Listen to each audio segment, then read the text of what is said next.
The Meeples and Miniatures podcast is sponsored by Two Fat Lardies, Firestorm Games, and the generous donations of you, the listener.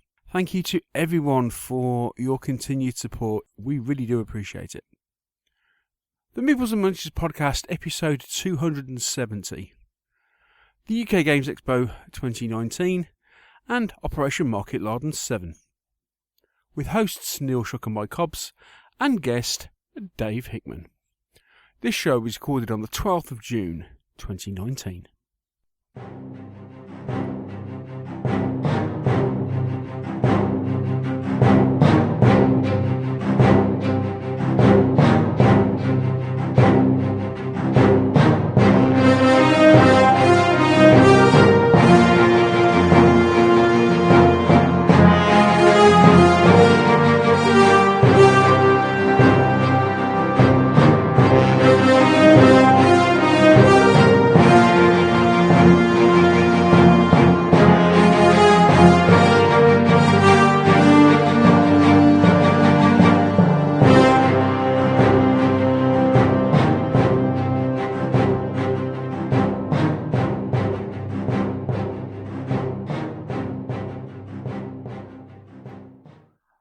Hello, good evening, and welcome to another episode of the Meeples and Miniatures podcast. 'Tis I, the Brumby Dwarf, coming to you live from the depths of a damp Leicester, as opposed to a wet Leicester, which has been for the last couple of days. So pleased to see we've actually had some cricket today. So here we are, early evening, we're desperately trying to get back on schedule, having had a couple of weeks of where we've been far too busy doing things like enjoying ourselves at game shows, and then being far too busy desperately trying to paint stuff ready for a gaming event. But we're back, and all being well, this should be coming. We're kind of hopefully getting somewhat back on schedule. Tonight, the aim is to try and bring you a show in one part, in somewhere less than 3 hours. That's the aim. Let's see how we get on. For this endeavour, I am joined by a couple of compatriots. First off, we have, of course, my good friend, the Welsh wizard himself, Mr. Michael Hobbs. Hello, sir. Good evening, Neil. How are you today? I wasn't sure if I was going to go upbeat or downbeat, so I'm kind of sort of slightly downbeat. I'm going to try and bring it up again. Okay. Well, I'm recovering, having been somewhat poorly sick over the last few days, and so the first thing I should do immediately is apologise to Vlad, who apparently has having obviously been far too close with me as I was umpiring a game on Saturday, has now gone down with allergy. Oh dear. And so he's blaming me for my caring and sharing nature. So, apologies, Vlad. I hope we don't kill him off. He's got some of my figures to paint. Okay, so what problem childs have you given him this time? I'd be very good. I've sent him some 6-bill Germans from Bacchus and Adler. Oh, right, okay. But more of this later. More of this later, indeed. Okay, so, yes, well, welcome, Mr. Hobbs. And for this show, good grief, he's almost becoming irregular. Make way indeed for the anti-luff himself. It is, of course, the halfling Hickman. Good evening, sir. Good evening, gentlemen. How is everybody tonight? The halfling Hickman. Just going on mute a second. Okay, just to explain. If you don't know Dave that well, obviously, Dave, you play a lot of MMOs, don't you? Yes. What is your go-to character in whatever MMO that you are playing? Something about 2 to 2.5 foot high. Okay, so you've been playing Final Fantasy for a long time, haven't you? Yes. What's your main character in Final Fantasy? What That's race? a Taru. They're Taru. They're midgets, basically. Okay. And obviously, at the moment, you are completely failing to paint because you've been distracted by this Lord of the Rings MMO that whichever one it is. Yeah, it's only been around 15 years. I mean, it's not that been there around that long. Yeah. Its name has escaped me. But of course, what is your main character in that game? It could possibly be a hobbit. Yes. Okay. So you haven't called Dave the Hartman Hickman because he's short, tubby, and hairy. Well, Well, he'd be getting us mixed up then, Mike. He would be, yeah, I was going to say, because I kind of fit to them as well. it was something that came to me this afternoon and just felt somewhat inspired. And It feels right. It does feel right. And considering he appears to be becoming a bit of a regular on the crew. I thought I'd have to award him some different name other than the Anti-Luff, since although he is the epitome of the Anti-Luff, it's getting to the point where the Luff is the shadow of the Luff is fading. Since I can't remember the last time he was on the show. So there we go. So yes. Anyway, that by the by, and everybody's kind of going, what on earth are you guys talking about? Good evening. Yes, if you haven't listened to the show at all before, we are the Meeples and Miniatures podcast, and we chat about everything to do with tabletop gaming. On tonight's show, we will be talking about our recent experiences at the UK Games Expo and our Operation Market Larden. Number 7. Okay, so that's what we've been doing the last couple of weeks. We've been quite busy, so we thought we'd chat about what we thought of the expo, what we've been up to. We might kind of touch on what might have landed in our various shopping carts during the weekends, and what we've been playing. So that's kind of what we're up to. But before we move any further, it has to be Mr. Hobbs. I think we finally made it. I think we're finally famous. Yes, you were telling me about this earlier. I was. Yes, it would appear that posted on the chain of command on the Lardy chain of command forum on Monday evening. I only found it today. But on last Monday evening, I've reposted it on the Meeples and Miniatures podcast. But we have been included in an internet meme, and not any internet meme, but a downfall internet meme, which must be the height of fame itself. So the stars of the show, other than of course Mr. Hitler, appears to be Mr. Hobbs, myself, a certain Mr. Henry Hyde, and another certain Mr. Mark Backhouse.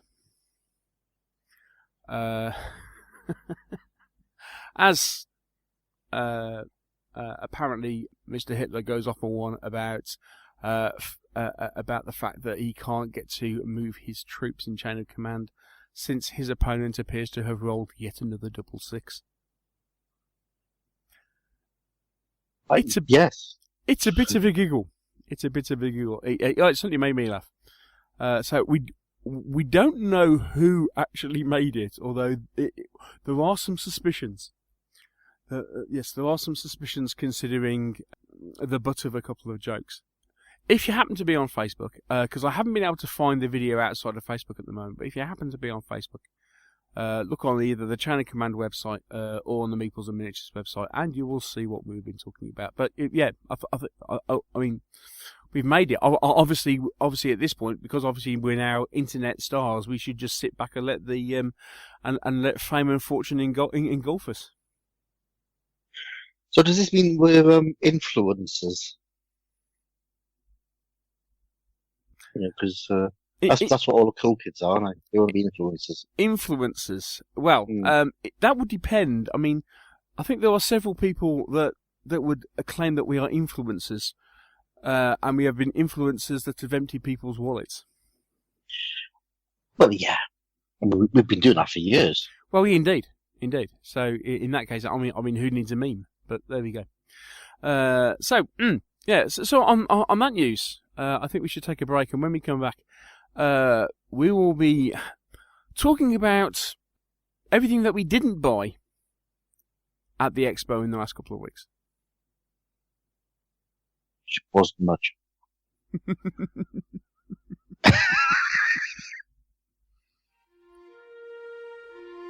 The Meeples and Miniatures podcast is very proud to be sponsored by Two Fat Lardies, purveyors of award-winning wargames rules.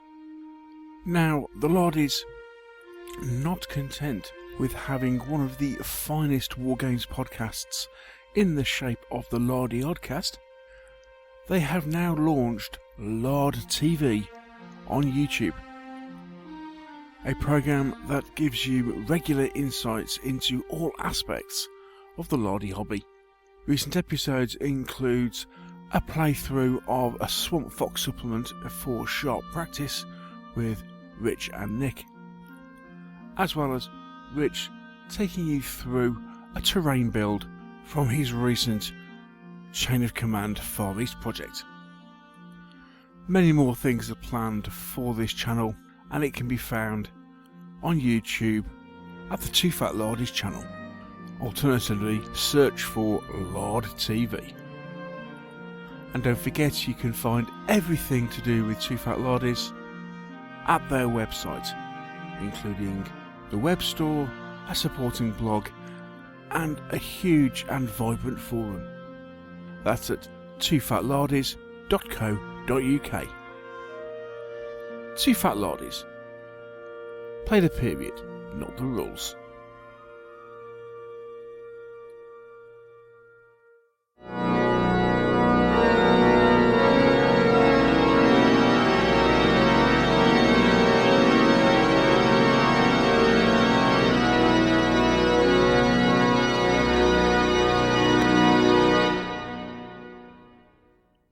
Dearly beloved, here we are gathered together once again to bask in the glory of our purchases.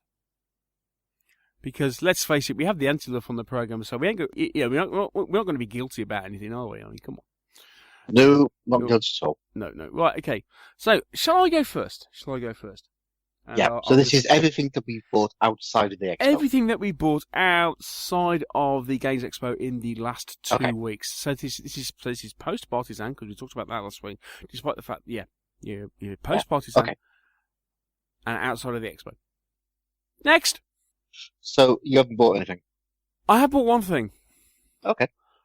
Which is one pack of one thing has arrived, which is one pack of card sleeves. One pack of tarot-sized card sleeves, which is one of, 2 packs of tarot-sized cards. So basically, what I had, it was that in a single. This is the wonders of Amazon.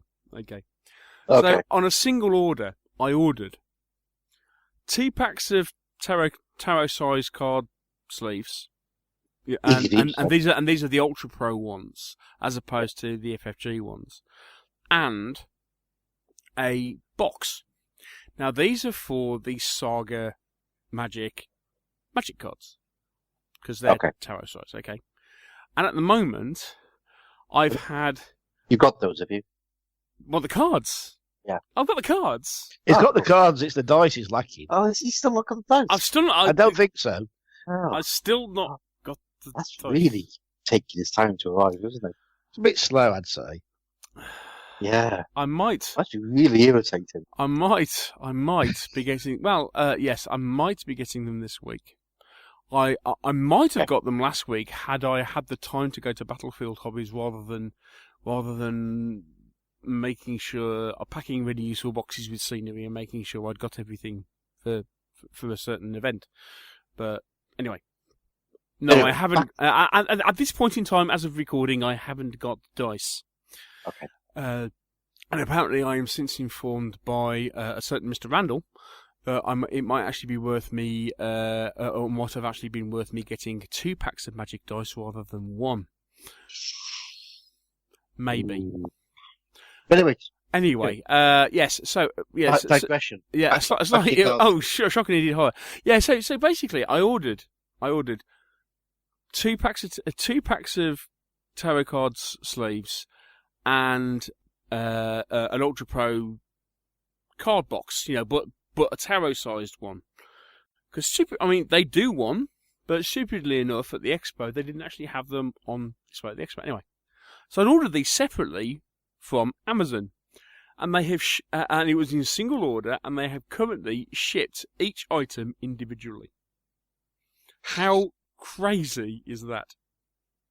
That's Amazon. Yeah, but so outside of it, but basically outside of outside of what I bought at the expo, that's about it. So yes. Wow. One what about you, Dave? Yeah, I bought some. This is purchases and stuff that might have arrived. Oh, we had in there might have arrived. Well, the purchase, I'd had to buy some really useful boxes because I was running short of scenery storage. Sorry, storage for my Rome collection.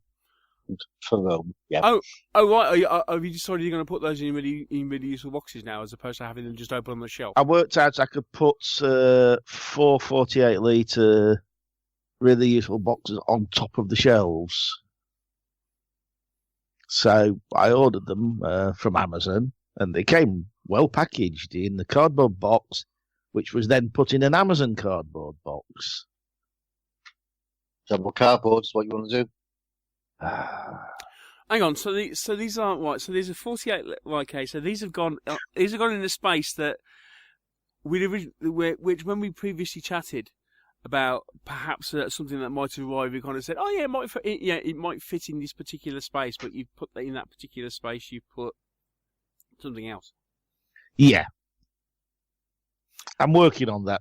I'm working on that other thing storage at the moment. I'm trying to plan it out because I need to see how much else has yet to arrive. Okay, because what's arrived, Dave? The other small item that arrived was the first part of the Joan of Arc Kickstarter. A small pile of boxes about 3 foot high. So how many boxes were these in total, Mr. Hickman? 5 boxes. Yeah. Containing. You got the base game, Mm-hmm. which contains only 218 miniatures and a few bits and bobs. You got the upgrade thing for the activation flags, so instead of using cubes, you can use little flags. The stickers for that. A load of other stuff in a little. That's just in a little side box. There's the small dragon. The small dragon. Yeah, the small dragon. You know, the 2-foot wingspan one. Oh, sorry. Yeah, that dragon. Yes, okay, yeah. That was in one of them. Who was in the? Oh, I've got the devil in one of the others. Yeah. I've got the multi-headed beast in one. Oh, right. You know, the 5-headed thing. Yes. Hydra? No, it's not a Hydra, it's something else. It's not a Hydra. It's something else. I'm not sure what it is. I think that about sums it up, and basically a load of scenery, some buildings. Oh, right, so that doesn't include a box with the Kickstarter extras then? No, it's a small box with the Kickstarter extras, like the flags and stuff. I'm not sure what's in the next shipping, but the next shipping has the rest of what I haven't got yet. Which is everything else. Which allegedly is at least another 2 feet. Yeah, apparently. Mythic do like their big boxes. They do like the big boxes. I don't think it'll end up staying in the big boxes eventually. I think it'll have to go. Yeah. Hopefully somebody will make some nice, neat stories that will fit in a larger box. But the first figure was me knowing the size boxes that Mythic send, and knowing the layout of Dave's house. My first thought was, because Dave has one of these terraced houses that has stairs in the middle, and it's a door to a stair, so it's like it's like round the corner up the stairs, in the middle of the house. And me knowing that knew full well that, especially when he tweeted the picture of that box, and before he even said it, I'm thinking that's not going to go up the stairs.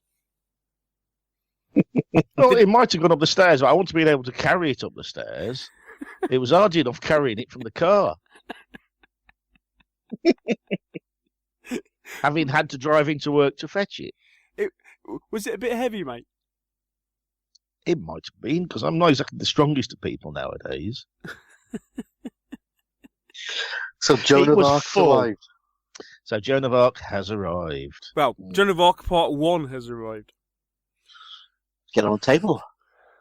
I would do. I just need somebody to come round. Oh, I'm sure that can be arranged.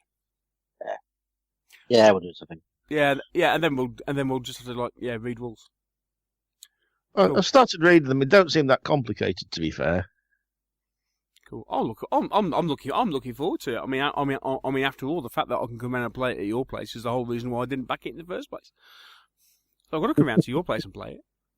And then, obviously, at some stage in the future, I've got to plan putting together the dragon and maybe painting it. That's a long way off. That's future Dave's problem. I'm working it into this is a future Dave issue. Yeah. Cool. Best thing to do.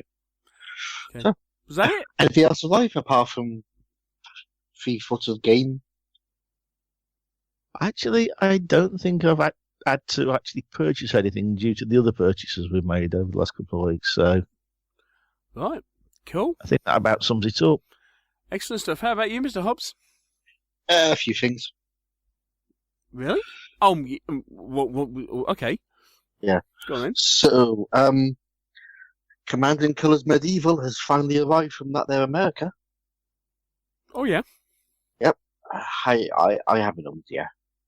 But it's arrived, it's in a box, it looks lovely. I picked up some 6mm stuff because I decided to resurrect the Operation Rommel project that I've been. Oh right, yeah. Doing. So I got some Adler 6mm Germans, some artillery crews and pioneers, and some more terrain pieces from Perfect 6. My thinking is if I get it all painted, all that stuff's done, then I can just spend a couple of weekends sort of basing it all up and away you go. There's another purchase which I'll chat about in the hobby chat part section because it's relevant to that. Okay. Wargames Atlantic Skeletons. Oh, these sort of Greek style ones. They've arrived. What are they like? They're okay.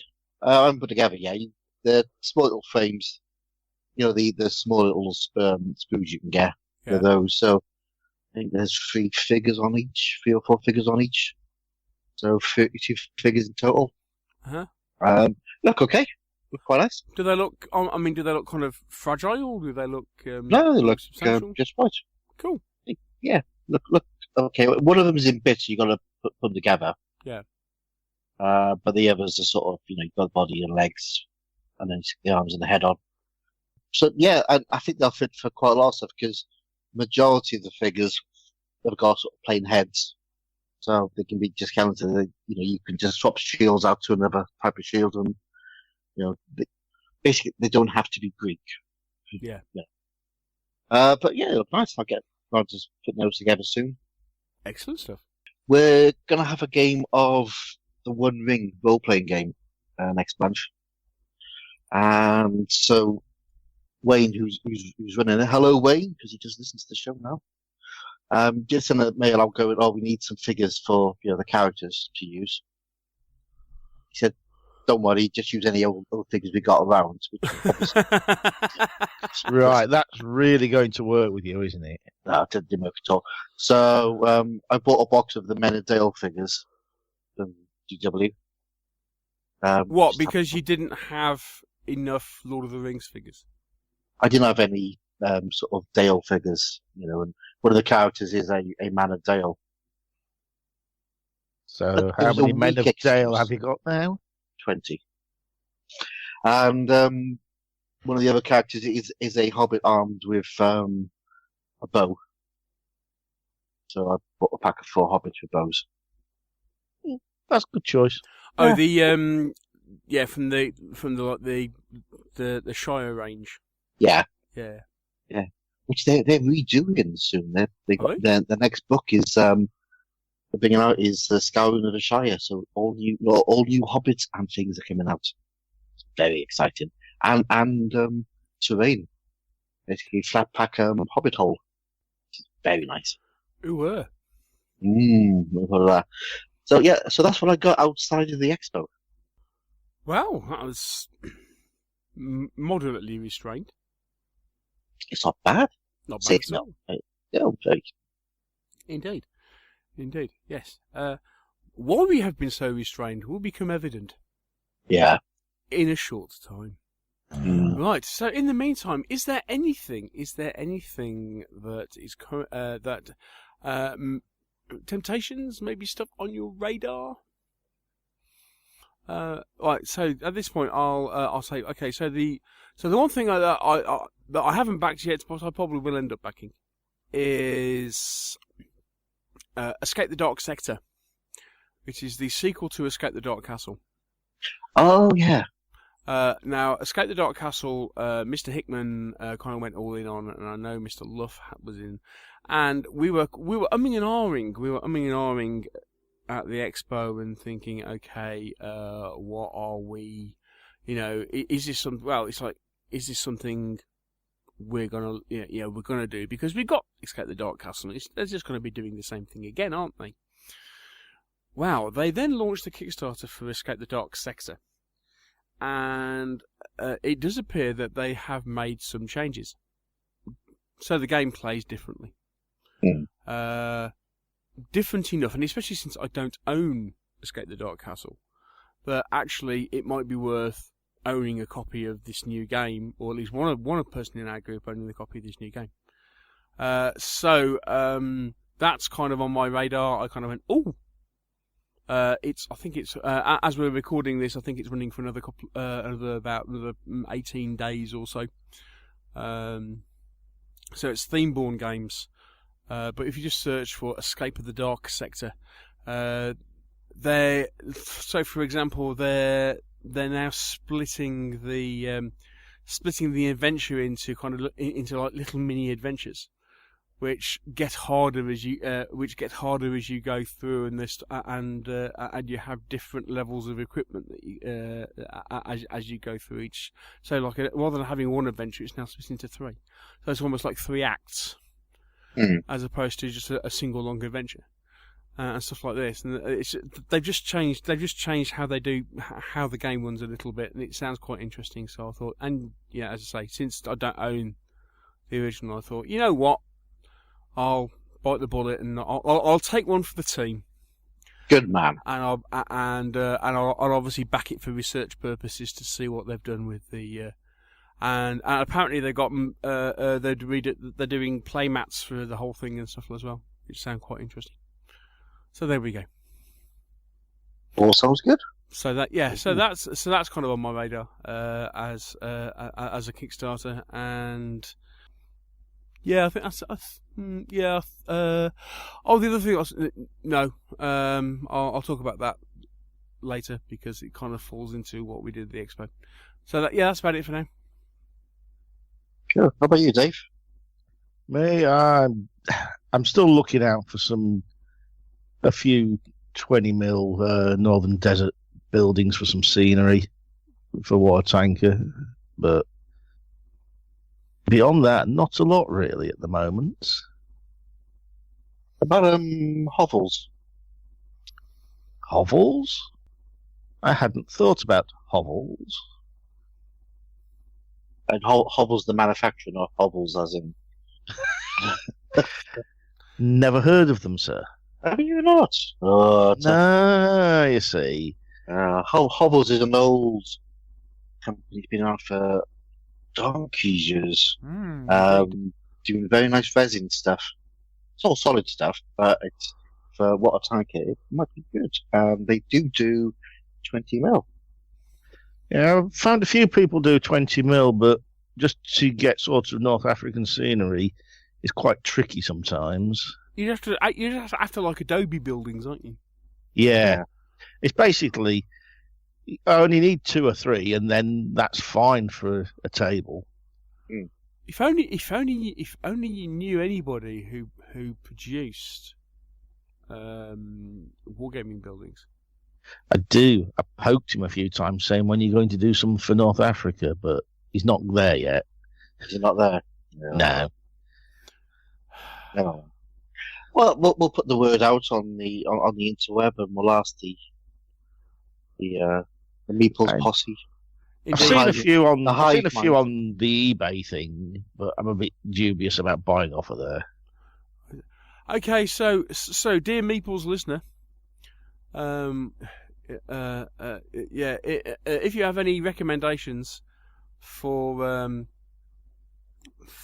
Mr. Hickman as to what or who he could purchase 20 mil North African buildings from, please let us know. Thank you. There we go.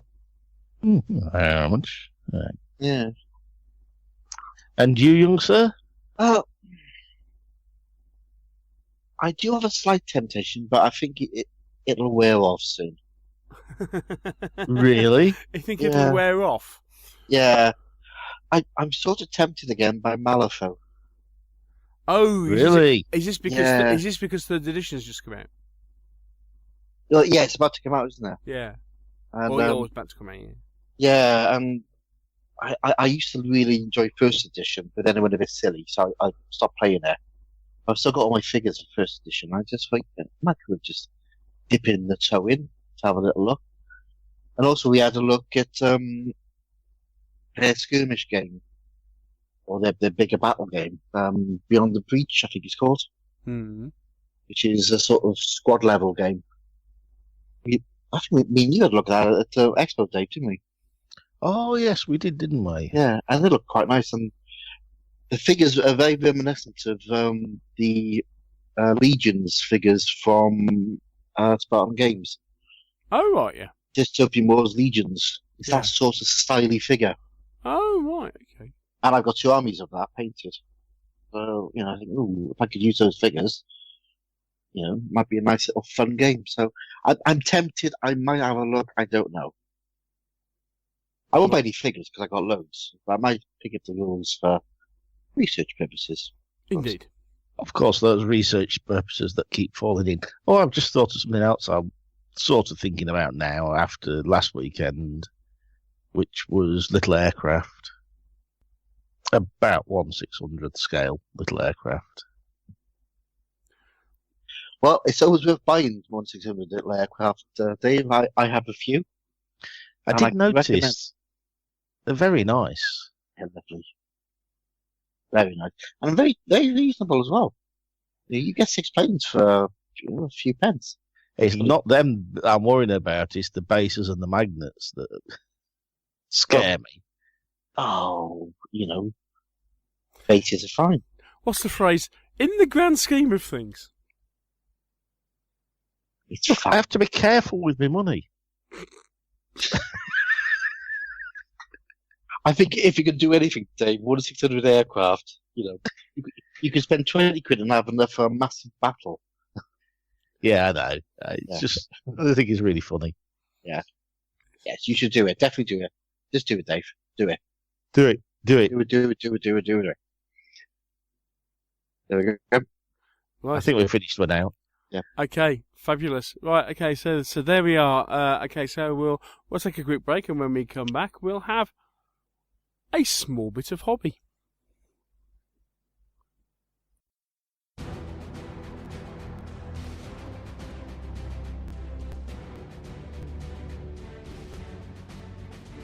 Hi everyone, Neil here. I hope you enjoy this episode of the Meeples and Miniatures podcast. If you are, I'm wondering, would you consider becoming a patron of the show? For as little as $1 a month, you can help support us in what we're doing with the show. For that, you can get access to a monthly question and answer show, and that will also allow you to ask questions. If you pledge more, you potentially get bonus podcasts, and you never know, you might even get invited to be on the show yourself. If you want to know more details, please follow the link to our Patreon page, which is on the front of the website. That's www.meeplesandminiatures.co.uk. Thanks a lot.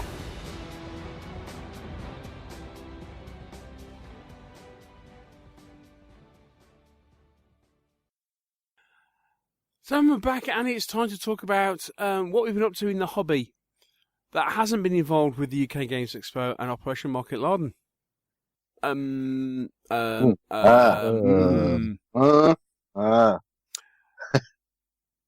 Nothing much springs to mind, it has to be said. I'm trying to think what we did the week before the expo, and did we just kind of turn around and go, oh, we had a game of Gloomhaven, didn't we? We had one game of Gloomhaven, and that's the last time we actually gamed as a group. Yes, and then that is about it. And I got a game of that Battlestar Galactica game with Rich, because Rich came over with his lad. Is that any good? Because I've seen it being played. It's very Wings of Glory. Oh, is this the Ares game? Ares. Yeah, the little miniature space combat. Yeah, it's Wings of Glory with some slightly different. We didn't play the full rules, obviously, because we were cheating all the time, but I had quite a bit of fun. But the nearest I've played to it was Wings of Glory, obviously. Yeah, because it's the card. Card of fun. Okay. But it is interesting because it does include vectored thrust as part of the mechanics. There's vectored thrust. There's a few other things that we didn't add in the rules we were playing. The cards are actually hexagonal. Ooh. Octagonal, you mean? Oh no, hexagonal, 6-sided. Definitely hex. Interesting, and the miniatures are lovely. Or unless I was counting the number of sides wrong, Mr. Shuck could be right. I mean, it's been a few. Because don't they cut all four corners off, or is it just the top two? No, it's a shape. I'm not sure. It could be hex or it could be ox now, because you've now got me doubting what I thought I'd been playing with, but then I haven't got it in front of me, so I can't double check. And my short-term memory, as you know, is useless. But what we're basically saying, listeners, is that the cards are definitely not square. Correct. Yes, they are. Remember, you know how? Well, I mean, it's especially in the okay. So this is the reimagined Battlestar Galactica series from the early 2000s, and obviously part of the thing they made it to make it different and make it and make it more sci-fi is that paper is no longer square. They cut the corners off. Well, I've had a quick look online, and I can tell you they're hexagonal. They're hexagonal. Yes, 6 sides. You're right, Dave. Cool. Yeah. And the bases are the bases are 1, 2, 3, 4, 5. The bases are octagonal. Yes, but the components are very nice because they're all kind of very. Sorry, I tell a lie. They're 12-sided bases. I didn't look that closely. Right. Yes. Right. Okay. So here we go. Essentially, we're kind of making it up as we go along at this point. Yeah. Yeah. But the actual kind of the components for the game are really impressive because he brought the game out before and we kind of had it out of the box and didn't get as far as playing it, but we were kind of looking at all the bits, and it was all very, very nice. Yeah, I say it's a step up from Wings of Glory. There's a few other rules. There's the vectoring, which is quite interesting as you swing round and shoot shit out of somebody as you go past. But yeah. Language, David. It's a family podcast. Family podcast. Oh, so sorry. Don't say shit. Whatever you say, do not say shit. Because Neil had to get out the bleeper. And he hates to get out the bleeper for when we say shit. Moving on. Okay, so that's what we've been gaming. Painted anything, Mr. Hickman? Gangs of Roma Gente. I actually painted a figure. A single figure? Yes. Excellent. Oh, wow. The one that is mostly one colour. But... Oh, you got a figure painted? Yeah, it's one less. That's all right. Excellent stuff. Okay. How about you, Mr. Hobbs? What have you been up to? I had a game of Stargrunt. Ooh. Stargrunt 2. I travelled to the forest, picked up Mr. M's on the way. We travelled to the forest. We met up with Mr. Plowman and Mr. Slade. And we had a game of Stargrunt, which was good fun. Never played it before. I knew nothing about it. It's got an amazing... The dice mechanic in it is beautiful. It's fantastic, isn't it? I love it.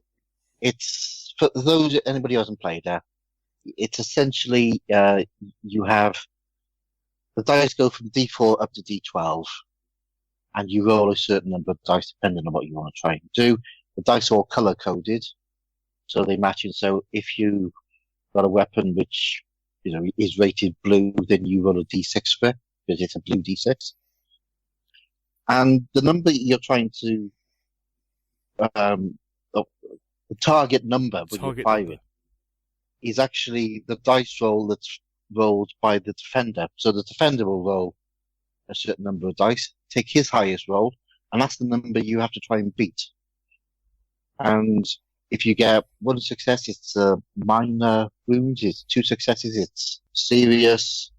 And then you work out the number of hits depending on the score that you rolled in total. It's just an absolutely fantastic dice mechanic. Yeah. It's all done. One roll. Bang.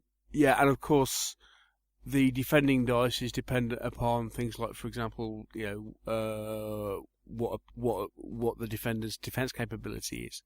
Yeah, if they're in cover or not, or so. Yeah, and so it's based on things like the type of weapon you're using, also how good your unit is. Whether they're average, whether they're elites and stuff. So essentially, rather than applying modifiers, you just change the dice you're rolling. Yeah, very clever, very very clever. Yeah, and I can see what you said about it being similar to Force on Force, or Force on Force being the spiritual. Success, Force on Force and then Tomorrow's World is definitely the spiritual successor to Stargrunt, because certainly their the way they use their dice mechanics is kind of inspired by it. Yeah, despite how old it is an awesome set of rules. Yeah, it's very good. So, which brings me on to things I've also bought. Okay. So, we played it. Ralph had his copy. And I thought, I really fancy trying to get hold of a copy of this. But everyone is saying that they're really difficult to get hold of. Really expensive. And then Ralph said that... except for the fact that the PDF is, of course, completely free to download from the GZG website. It is, yeah. But, I like to have a hard copy. And then Ralph told me that there was a place in America which is selling them at $5 each. The rules. Oh, wow, okay. So I thought, that's worth a try. He did say the postage was a bit high, because it's coming from America. They add on $5 for postage for packaging plus whatever the postage is. So I thought, I'll order 2 copies, $10. Even if it cost me $30 in postage, it's still quite a good deal. For 2 books with all of the counters and everything else you need. Sounds like a good plan. So the nice little company sent me back a message going, there's 3 choices of postage. It depends on which one you want. And he also went, by the way, with the size of the books, we can fit in another 2 copies into the same postage value. if you want. So I've got 4 copies of Stargrunt heading this way to me.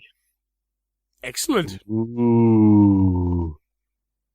And I think, Mr. Shuck, you've already put your name down for one, haven't you? I have. Yes.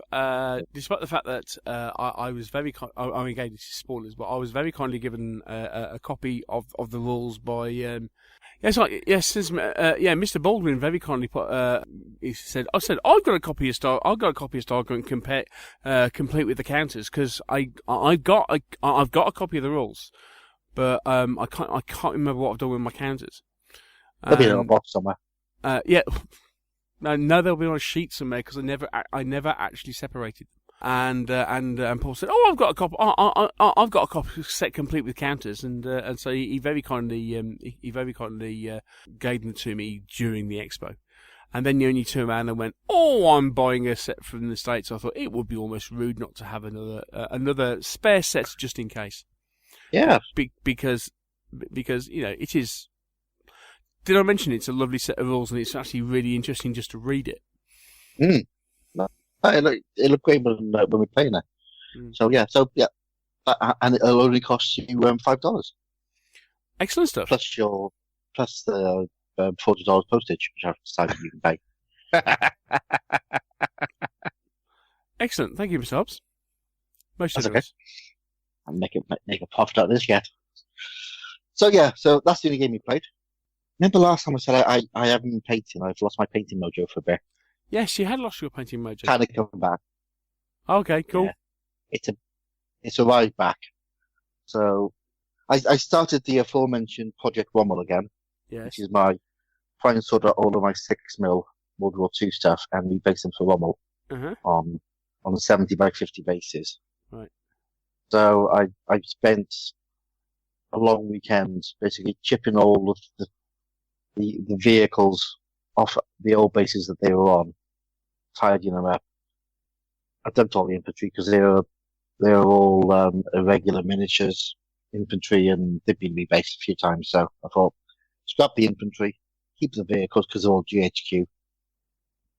And so I've been painting up sort of terrain bits, sandbags and telegraph poles and stuff like that stuff I got from Perfect 6 terrain, and artillery shells and stuff like that. So doing all that sort of stuff in readiness for the big basing.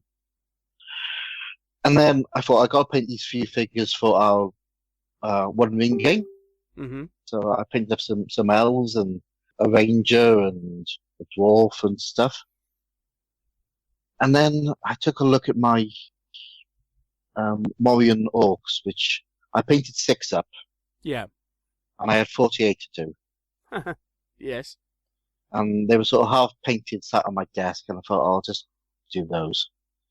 So since today's Wednesday, so since Saturday afternoon, I've painted up 32 of them. Oh wow! So is this perhaps rage painting? Yeah, pretty much. Yeah, so I pretty much I've got another 10 to do, which I'll get done probably tomorrow night, and that's 48 orcs done. So yeah, I'm painting again. All right, yeah. So yeah, mojo back big time then. Excellent stuff. Yeah, it's orcs are easy. Cool. Right, is that about it? Outside of that's it. Yeah. Right. Okay. Well, yes. Okay. So we will get out of here, and then when we come back, it is time. Yes. Yeah. It's time to talk about the Games Expo.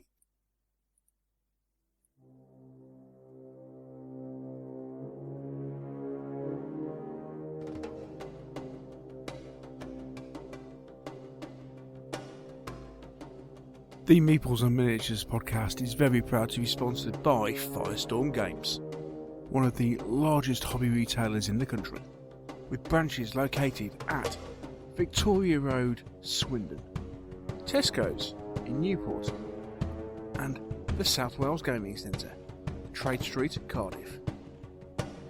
All the store locations offer areas for playing of board and card games. In addition, the Cardiff Centre offers the Battlefields, which not only provides over 60 tables for the playing of miniature games, but can also provide terrain for a number of different sci-fi, fantasy and historical settings. And don't forget, listeners to the Meeples and Miniatures podcast can attain an added discount at the Firestorm store and web store by using the discount code Mayday Meeple. That's Mayday Meeple, all lowercase. Check them out at www.firestormgames.co.uk.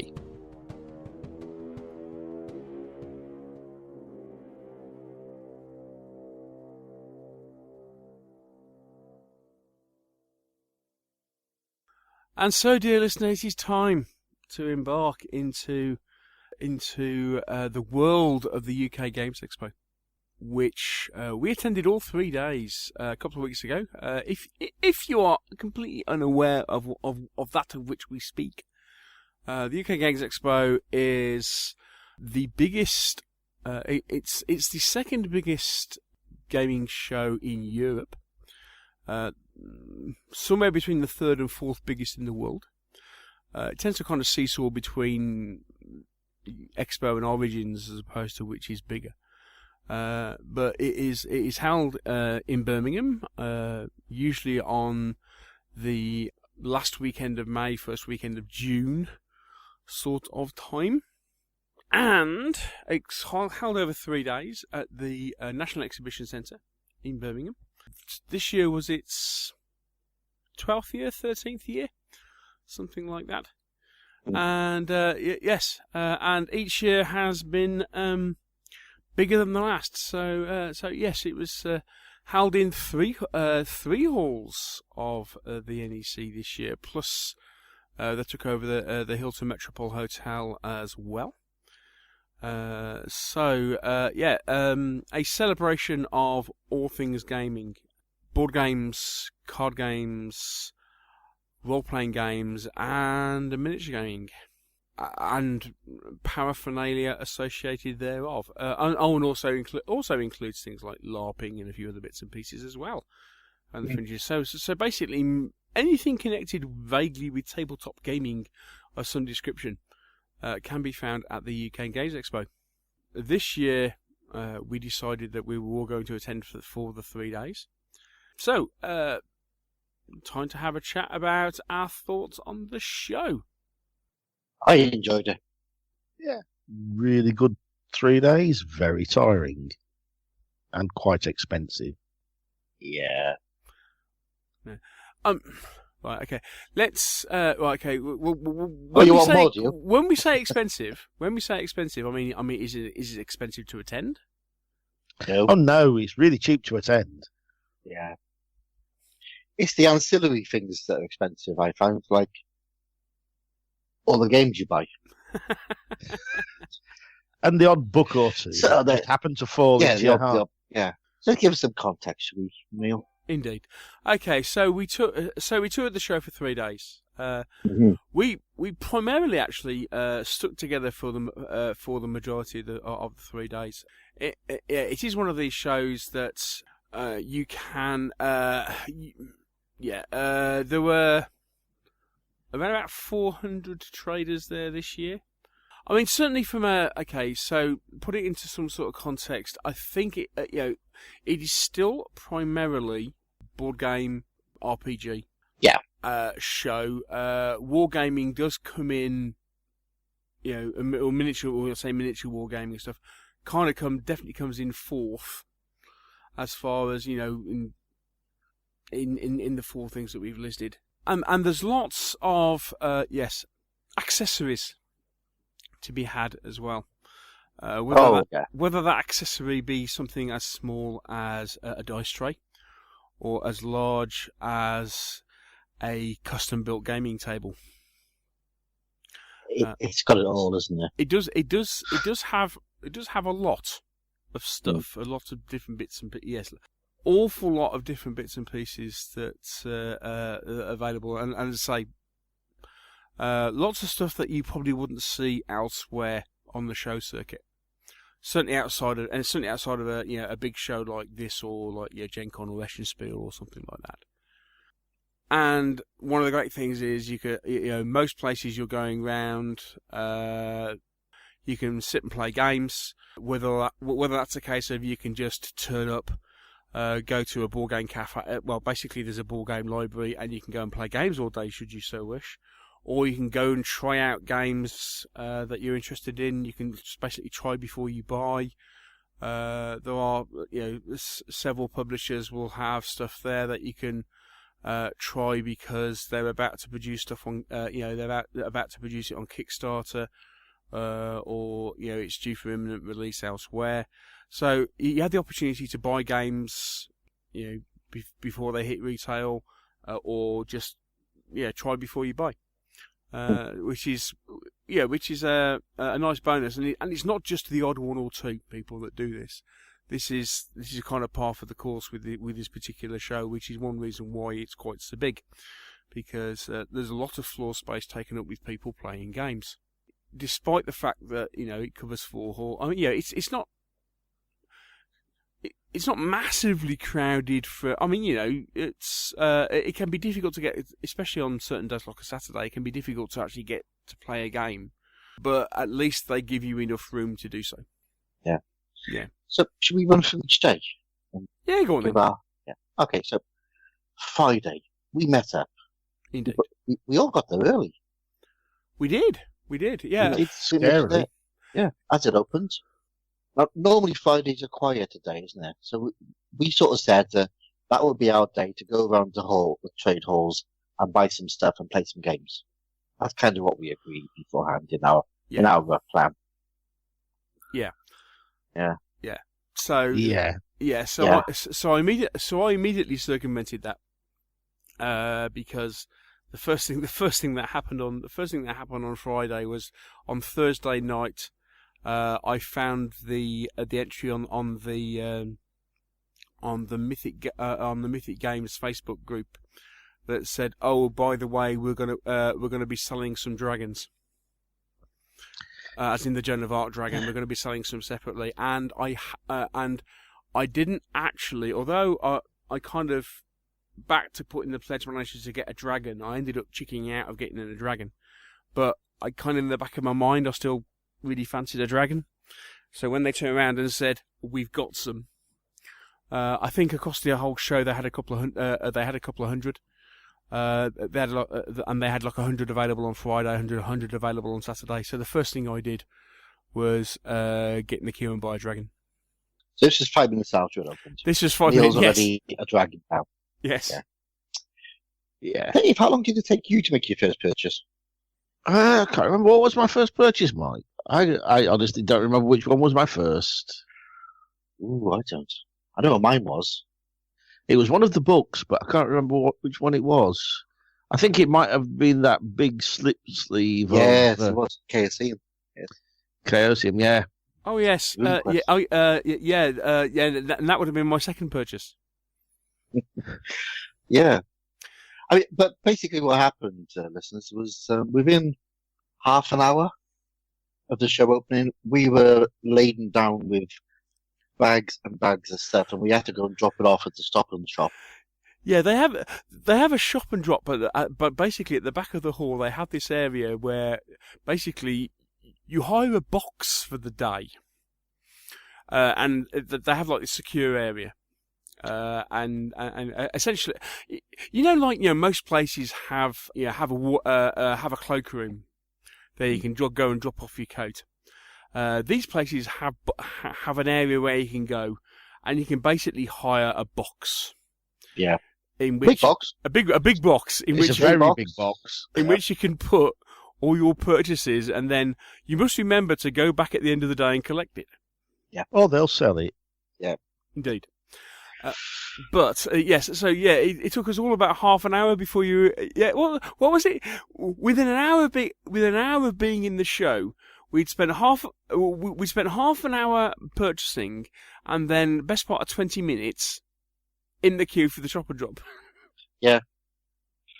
Yeah, because I picked up Judge Dredd's World of Tomorrow RPG supplement for Luna 1, and then the Warhammer Fantasy RPG starter set.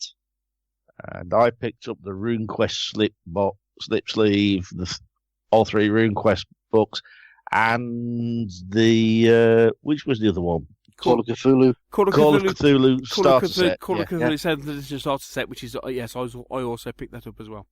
Yeah, along with the dragon. Yes. Yeah, I picked up 13th Age Glorantha as well. Yes. So we dropped that off early. We well, they were quite heavy. They were very heavy. We thought, that's it. We've done our shopping. We've got the bits we all wanted. Indeed. It'll be fine now. Yeah. It'll be fine. No problem at all. Everything's fine. We're not going to buy anything else. We can have a good look around. Indeed.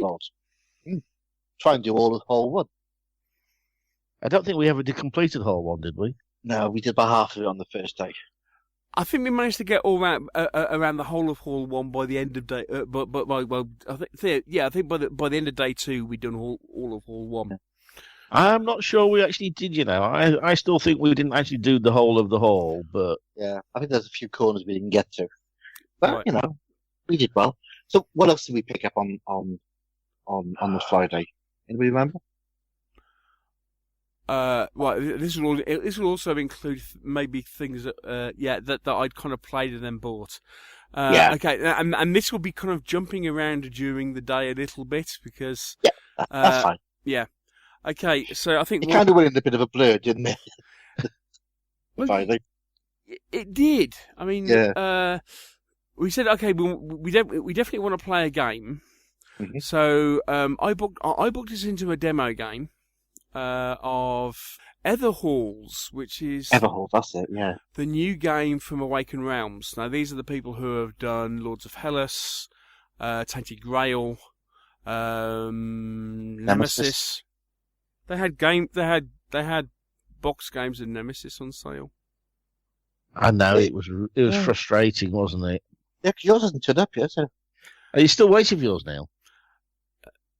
August, allegedly. August. Is that because you just did the one wave? That was only because I did. That's only because I paid for single wave ship. Will you ever take single wave shipping again? Funnily enough, when I've backed to Tainted Grail, I've gone for 2-wave shipping. When I did the pledge manager for Tainted Grail, I did go for 2-wave shipping. Oh, you backed Tainted Grail as well, did you? I backed Tainted Grail as well. Yes. Anyway. Question. But yes. But I mean, one of the things that appealed for the Etherhalls was the simple fact that you kind of walk past their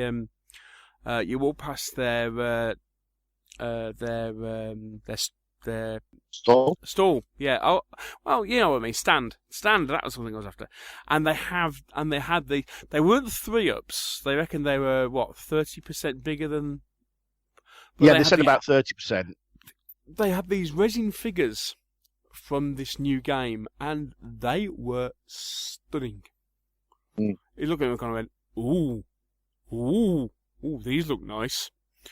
Anyway, so I booked us in for a playtest of it was a demo of this new game that's coming to Kickstarter start of July, I believe.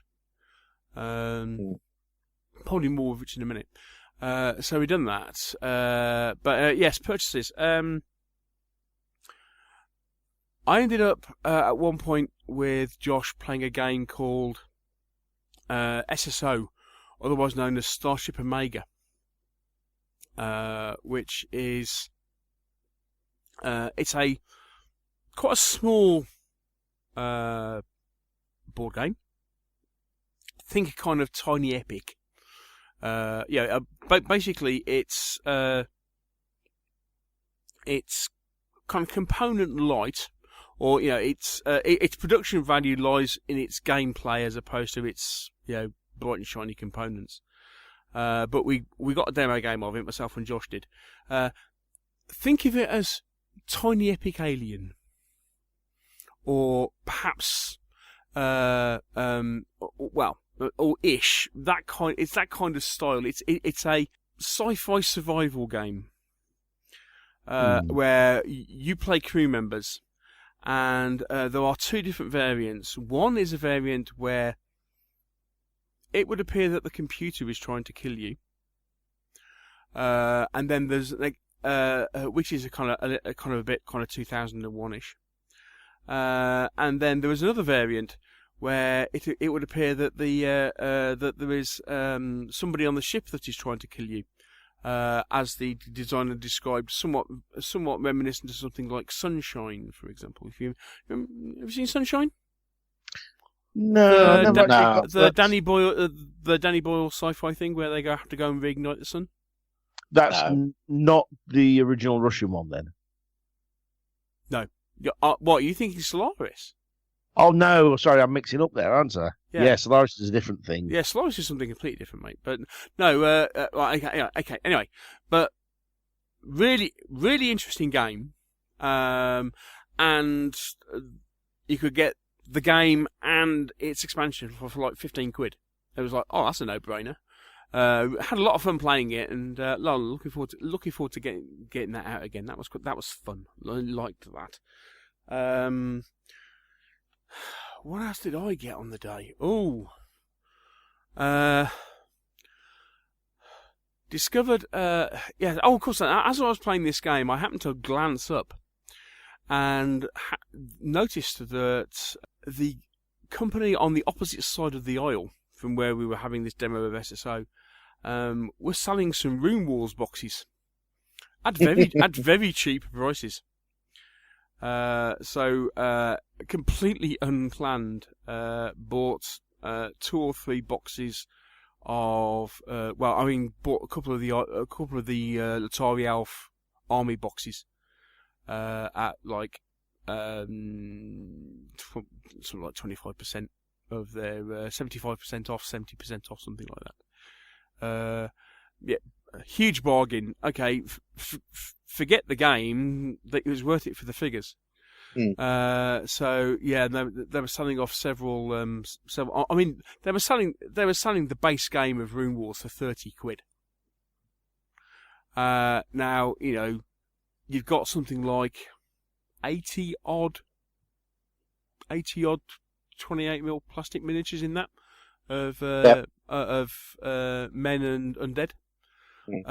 So well worth having just for the miniatures, especially considering there's a couple of warband fantasy games out there at the moment that they will be well useful for.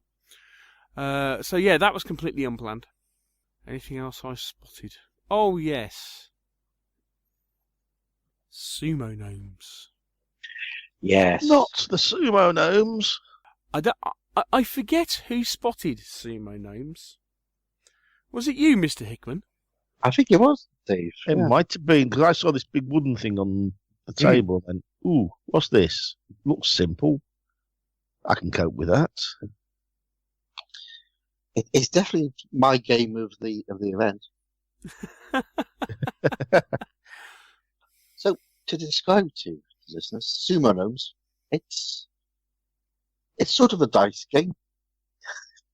There is dice.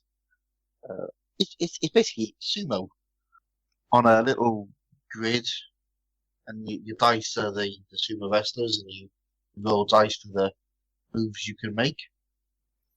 And they had these great big dice, and they had these almost like paving slabs, and we all went, "Oh, that looks great. Can we buy that?" And the guy went, "Well, no, these are just demo ones. It actually comes in this tiny little box." We went, "Do the big stuff. We'll buy it." Yeah. Basically, do that, and we'll buy that. Oh no, it comes in this little box, but it's not ready yet. But I've done some little pub ones on beer mats with the dice for tenner. So we all bought that. Yeah, we did. Oh, what a great little game! It's just lasts all of 5 minutes if you're lucky. Yeah, it's huge fun. Yeah, so we spent a good 20 minutes or so. That was on the Wotan game stand. Yeah, Wotan games are quite well known because their stand consists of a gradable deck of bus. Which I believe on the top deck they had people playing Fallout, didn't they? Yeah. Or not literally. I have a look there. Yeah, you could go up inside and buy stuff and play games on the top deck. Yeah. Also, anyway, but yes. So basically, their stand consisted of some game tables outside and a gradable deck of bus. One of the other games they were doing also consisted of possibly one of the funniest marketed games of the show, the Brexit game. The Brexit game, which had a very impressive flyer if you were that way inclined in your humour. Mm. Yeah, which we almost played, but managed to avoid. Yeah. Yeah. So who else? Quite apt, really. Yeah, it was. Who else did we pop in and see on the Friday? Well, there was Crooked Dice. We popped in and saw Carl and his minions. Yes. Oh, we did. Yes, because for this show he had minions. He was looking far less stressed. Was it Friday we popped in to see Carl, or was it Saturday? It was Friday. It was Friday. Really? Was it Friday? It was only Friday, yes. Yeah. Oh, my. For the brand new pulp version of 7TV, which was launched at the show. Didn't a copy of that fall into all our bags as well? Yes. Possibly. Okay, so we got that.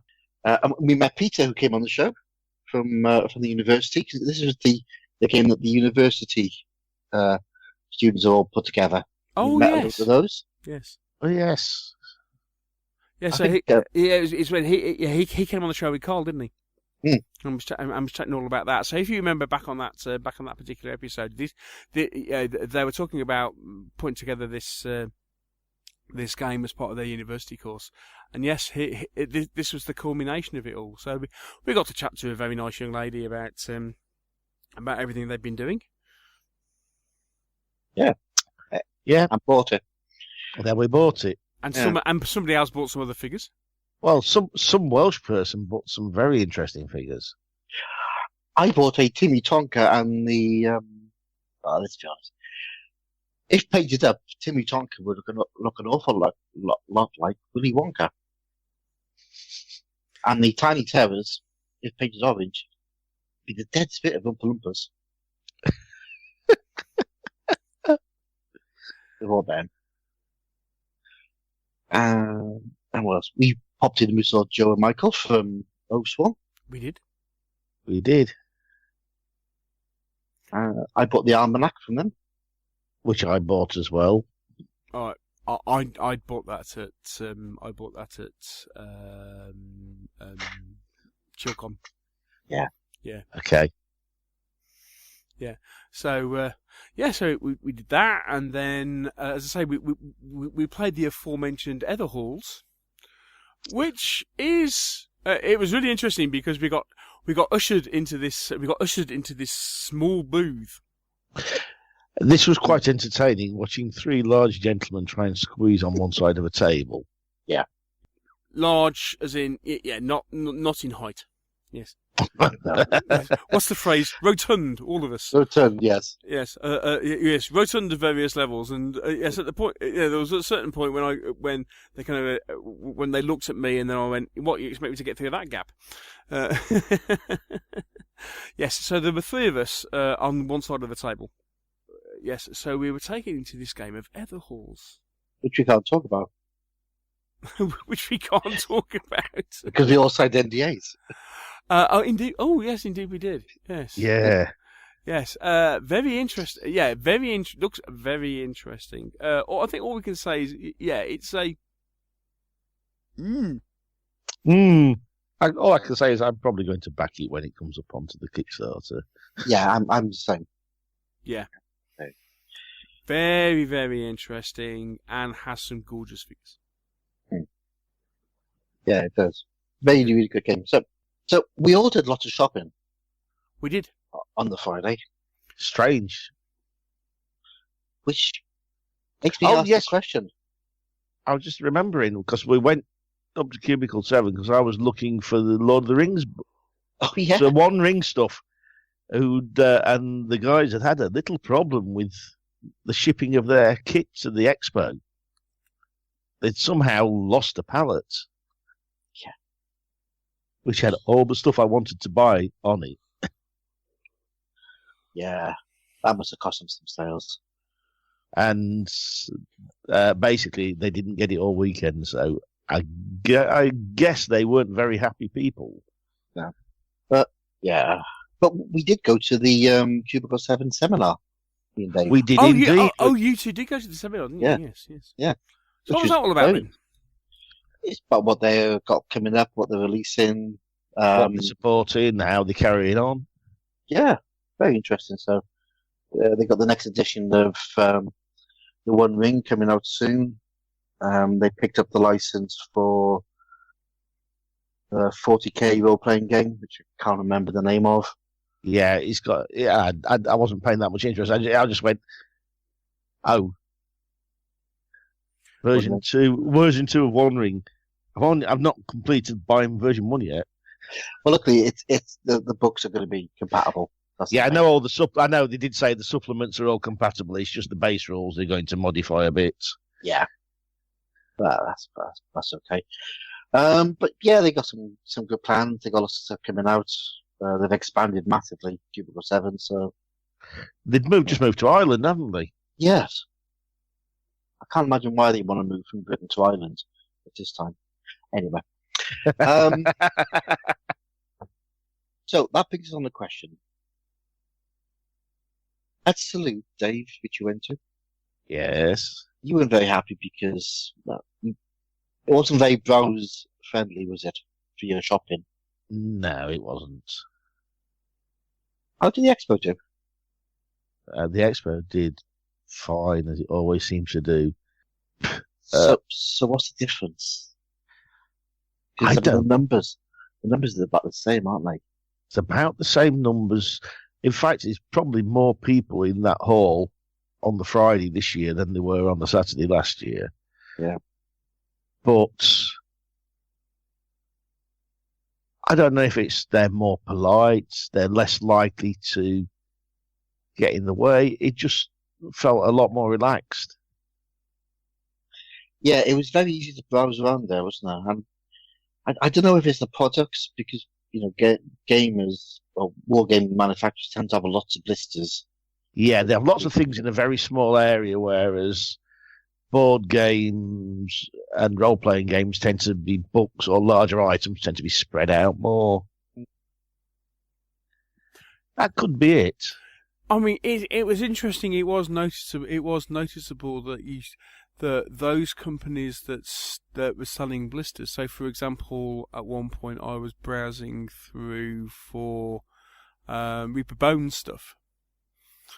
That still had a similar sort of issue in, basically stand access. Mm. So I suppose part of it is down to, product. Yeah. But the one thing is, it did seem that, as a general rule, it seemed that the stands did seem to be bigger. Yeah. Yeah, I'd say that they seemed bigger. Yeah. They're very deep. I mean, you look at Joe Michael's Osborne stand, which was probably 8 foot wide. Mm. I mean, that's a big stand for Joe and Michael. Yeah, and probably set that same deep. So there was space for them to put all of their walls of blisters around, and you could still walk around it and chat, and it felt quite airy.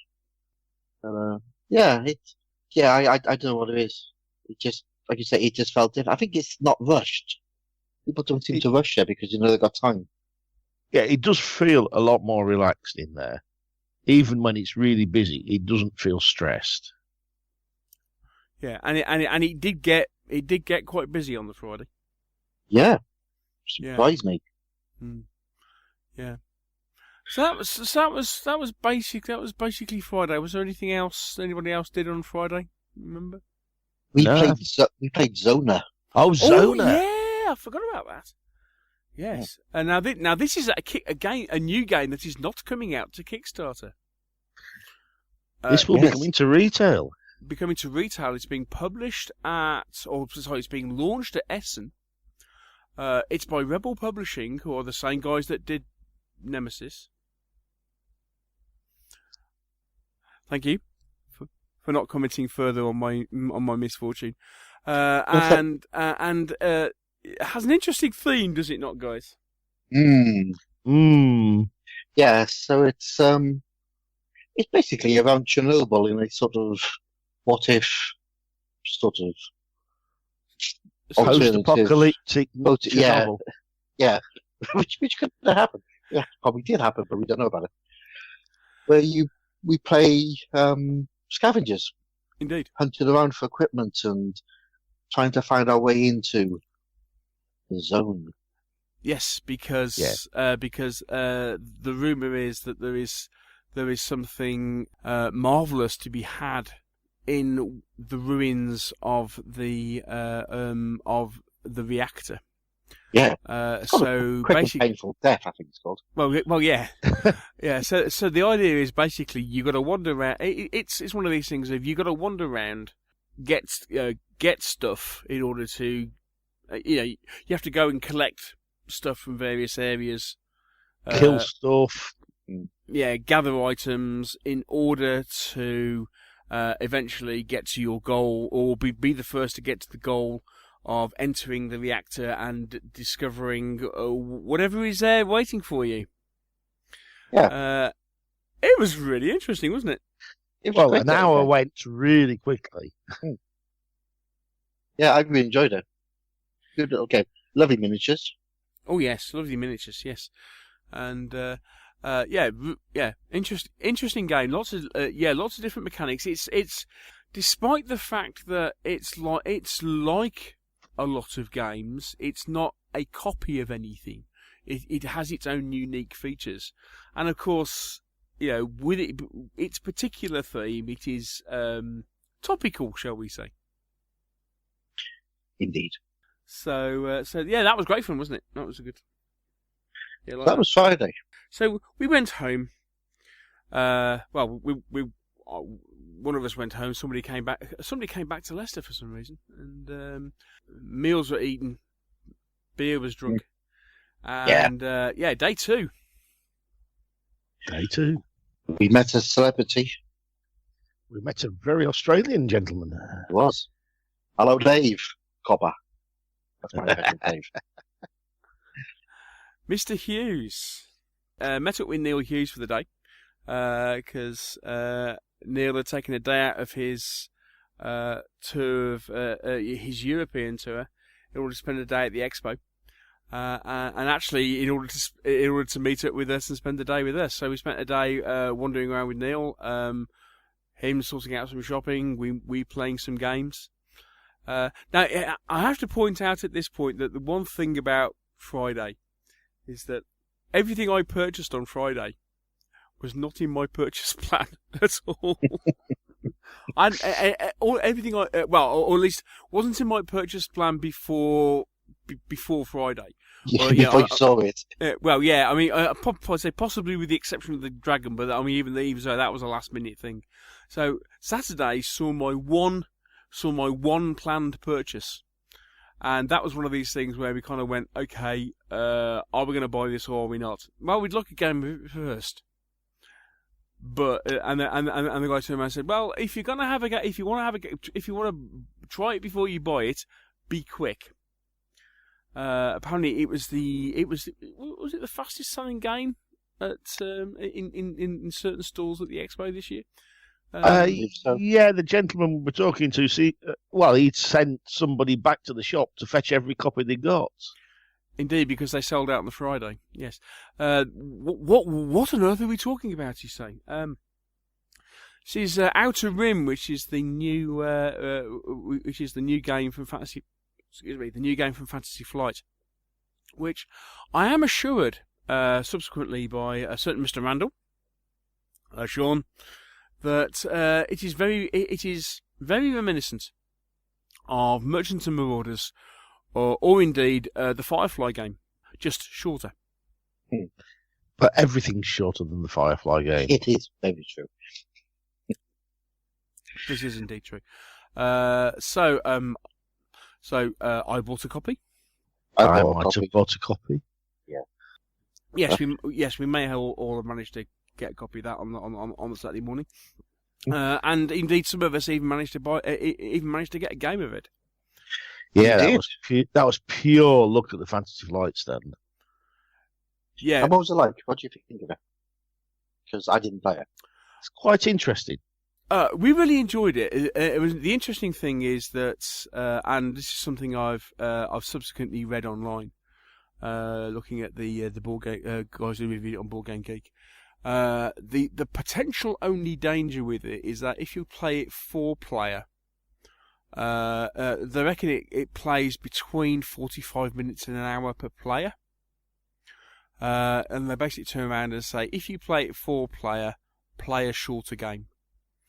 So basically, you have to get a certain number of fame points, and you get fame points by essentially either carrying cargo or capturing bounty. Because you play smugglers and bounty hunters, basically. Loads of, and the game mechanics are great. You know, you basically you wander around, you know, fulfilling stuff, getting money, upgrading your ships, and of course it's all it all happens in the Star Wars universe. I mean, hey, I was playing Bosk. Great. Yeah. You know, and I can't remember. Was I Lando? I can't remember. Oh yeah, I think you were Lando, weren't you? I think I was Lando, but I didn't get a decent ship upgrade. But the way it was playing, we played an hour, and I think nobody had more than one. Well, yeah, fame. I think one of us. Yeah, I mean, obviously, I think it kind of escalates because obviously, because part of it, and plus the fact we were obviously learning how all the mechanics worked and stuff. But yeah, I would definitely say it's definitely a Sunday afternoon game, not an evening game. Yeah. Yeah. But it was, yeah, I mean, you know, it's a typical Fantasy Flight, very high production values. No miniatures, strangely enough. It's all standees. Lots of small cards. Lots of small cards. But, yeah, liked it a lot. So what else did we do on this? Saturday? So yeah, we got to play Outer Rim. What else did we do? We basically just Mr. Hobbs, you didn't play the game because you went off to a seminar, didn't you? I did. I went to another seminar run by What Would the Smart Party Do? Skaz and Baz. With Dirk the Dice on the panel, and another guy from the Friends of I can't remember. It's Call of Cthulhu podcast, and they were discussing how to run a convention game, do's and don'ts of running a convention game. So this is for role playing, and that was really, really interesting. I think if you go to the Smart Party podcast or to the latest Grognard Files, snippets of it.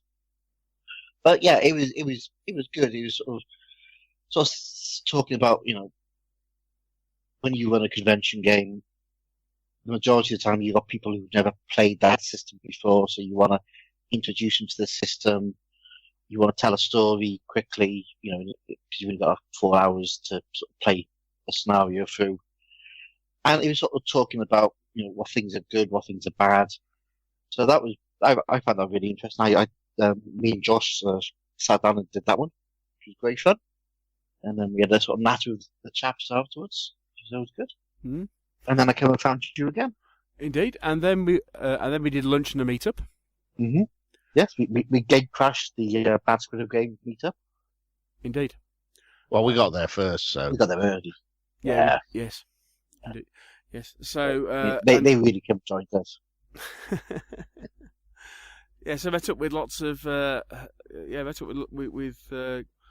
of people, which was great. And then we basically just kind of toured and browsed, didn't we, for most of the rest of Saturday? Yeah, well, we toured and browsed, and for some reason I ended up with a copy of Tunnels and Trolls in my bag. Oh yeah, I missed that one. Yeah, don't know how it was about 500 pages thick. You can't miss it. I couldn't. There's no way you can miss it. It weighs about half a ton. Yeah, I tempted him.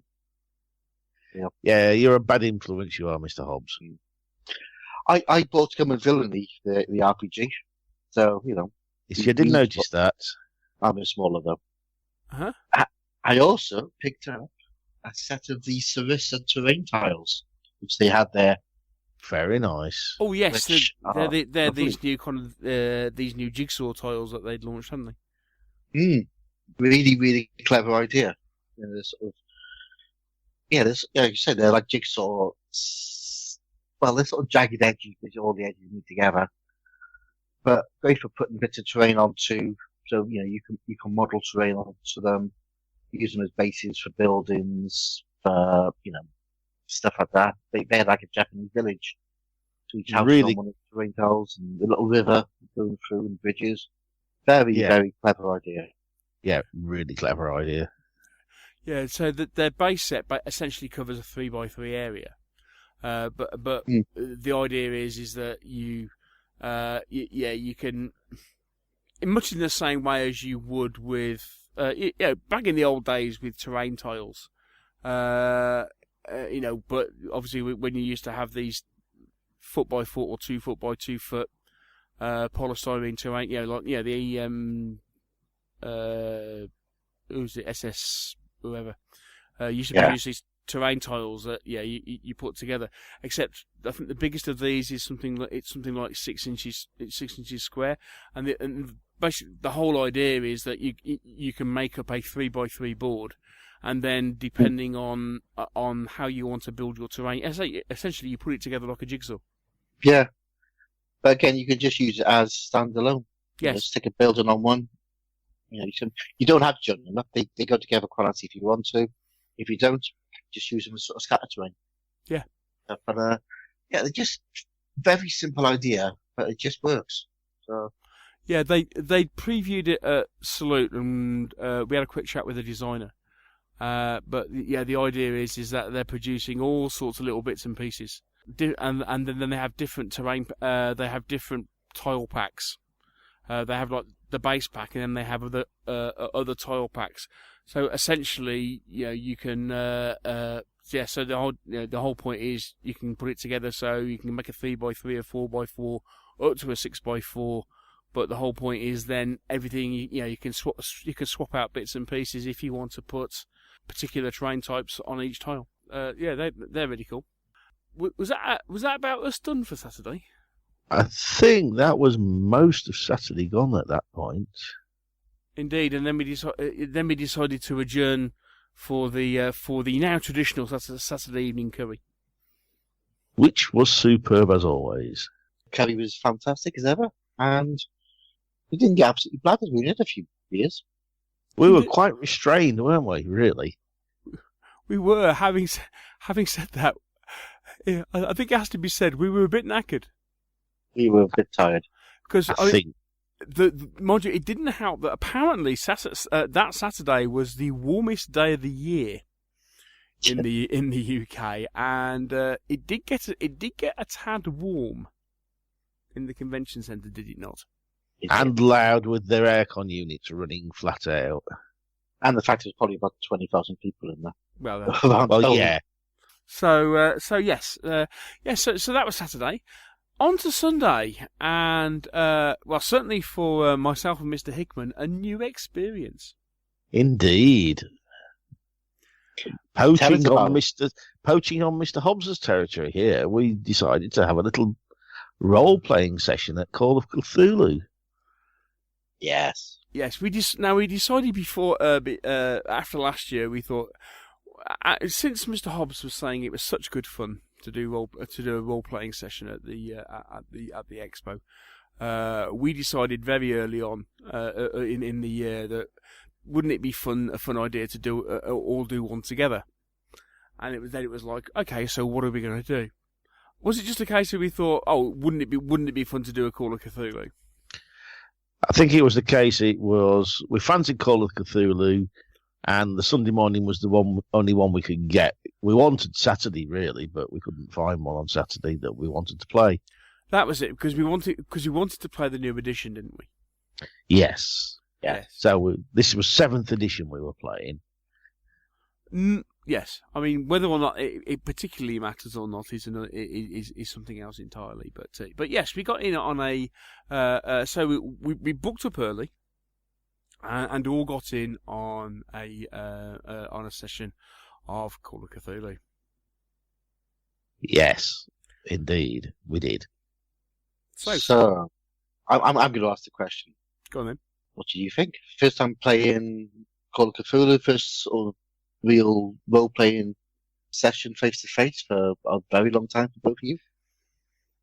What were your thoughts? What were your thoughts on this role-playing hobby? I love it, mate. I thought it was absolutely brilliant. All right, I found it quite difficult to start with, and I didn't really start getting into it until the end. But let's face it, it had been 35 years since I'd last played a role-playing game. It takes a little while getting your head back into that sort of game, but the game itself was brilliant.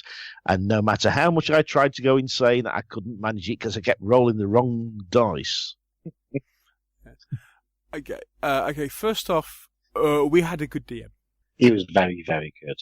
He was brilliant. It also helped that essentially there were 5 of us playing the game. Obviously, there were 3 of us who knew each other. There was were they actually a couple? Yeah, I believe so. Yes. But it became evident very quickly that we were all kind of on the same wavelength as far as playing was concerned. And I think they kind of gave us a bit of a license because we were having. Let's just say it wasn't the most serious game of role playing I've played. No. Which is unusual for Call of Cthulhu. Well, quite, yes. I was expecting dark and ominous, as opposed to. I mean, at the point where everybody was involved in the fact that we were in on the joke of going Wibble and wondering about offering pencils around, yes, and wondering who was the king of the potato people, and everybody got the reference, which was even better. Let's just say it was hugely entertaining. We had a DM that every time one of us failed a sanity check, just went off in fits of laughter. And started gloating, which was really funny. Indeed. Yeah. I mean, what happened to me? Oh, yeah, that's it. I fell off a large. I fell off a large rock. Went swimming in Arctic waters and almost died of pneumonia. So that was a good start. Mm-hmm. Yes. That was the first hour. Yeah, indeed, it was.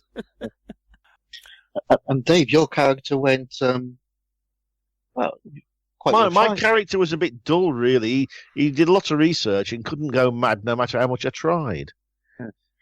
But you did open the door to hell. I did open the door to hell at the end, just because the policeman was annoying me, so I thought I'd open the door. Who was playing the policeman again? Remind me. Oh, that would be me. Oh, yeah, that was me. That would be me. Yes, that would be me. Who having avoided being gnawed to death by a 6-legged hairy a heavy beastie with large horns, fighting him in some sort of sudden blizzard. At which point these 2 inept adventurers wandered over, going, "So what's going on then?" I thought that was brilliant. Yeah. I think that was me and you, wasn't it? Yeah, we just decided to join you at that point to see what was going on. That's what was going on, and then the leader of the expedition wandered over and went, "Well, there's no one here now. You obviously just made up the whole thing. You're hallucinating." Yes, and then discovering an unearthly temple, me going partially insane, and then deciding, I was certainly on the way. And then at least you hadn't sold your soul at that stage. No, I left that to other people. My eternal regret. This is how you insane. Shot me, Neil. Well, this is how insane I was. You didn't kill him though. I shot you at point blank range and missed. Well, I hit you, but the fact that I have a pistol. I am a police detective I'm a crack shot police detective. I shot him with a pistol and winged him and did 1 point of damage. 2d6 minus 2. Yeah. 1 point. My character was fantastic. I was gut. Oh, I love my character. You picked the right character there, mate. That was a brilliant character for that. Yeah, you were playing Bertie Wooster, weren't you? Pretty much, yeah. Yeah, I was a posh 20-year-old dilettante, so I played him with Bertie Wooster. And when we had to pick our sort of items to take with us, I brought along Carruthers, Carruthers, yeah. Who would just pop up now and again and pass me my knapsack and my shooting, my rifle and whatever else I needed. And unfortunately, I picked the studious one who spent most of his time reading the gumph that this lot had been transcribing off of the rock, while failing miserably to find anything. Spoilers, indeed. Yeah, sorry. I'll stop at that. So yes, it was a very enjoyable and it certainly kind of whooshed by. That was 4 hours. That was 4 hours of the morning gone. It was a bit more than 4 hours because we actually overran a little bit. Yeah, to finish it. Yeah, we did. But most excellent. I really enjoyed that. So would you do it again? Oh yes, definitely. Oh yes. Yeah, and then we had something to eat in the only rain shower of the whole day. Indeed. Yes, let's eat from the outside place while it's chucking it down with rain. What a wonderful idea. Indeed. And then we headed back for our last little mooch around the trade halls. Indeed. We mooched. Did. And I made one final purchase. And what did you buy, Mike? I bought a whole pile of books for a game called Shadows of Estrin. Now, I was very interested in that, but at the time I'd spent all my money, spent all my money, so I couldn't justify buying all of it because I'd have had to buy it all if I'd have done it. As it's not available anywhere else at the moment. Because you seemed to have a long chat with that lovely girl that was explaining the game to you. Yeah. She was French. And yeah, it just felt it's a medieval gothic horror role-play game. Very combat light. No magic. Although magic does sort of exist. But they sort of described it as role-playing The Name of the Rose. Yeah. Remember that film, which is a sort of fantasy, but it's a sort of medieval film set in a monastery where lots of bad things happen. It's basically all about bad things happening and how you exist. It looked beautiful. The mechanics sounds really good. The books look gorgeous. Gorgeous, yeah. And yeah, I just thought I did a bit of research. I picked it up on the Saturday. I picked up a prologue, which was like an intro to the game. To have a look through on Saturday night when I got back after the curry. And I just thought, yeah, I'm gonna get this. So you bought the rest of it. I didn't buy everything. I bought a goodly chunk. Yeah, I'm sort of hoping that they, at some stage, finish their web stores and I'll be able to buy it from the web store because I'm quite interested. It looks excellent. I did a bit of reading up afterwards as well, and it sounds really interesting. Yeah. So, well, anything else about the expo? Well, I mean, I think I went and picked up the jigsaw, their tiles on the Sunday. So, final thoughts? Well, I mean, would you do it again? Yeah, of course.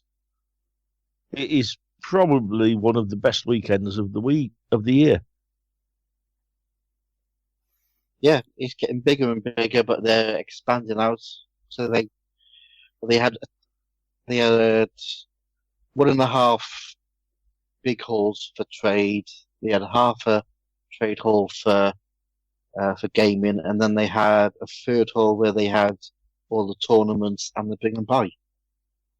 Yeah, the bring and buy, which we didn't go into because there was a big queue. Yeah, we didn't do that. Probably a good thing in hindsight. Probably is. Yeah, it's a very dangerous place. Yeah.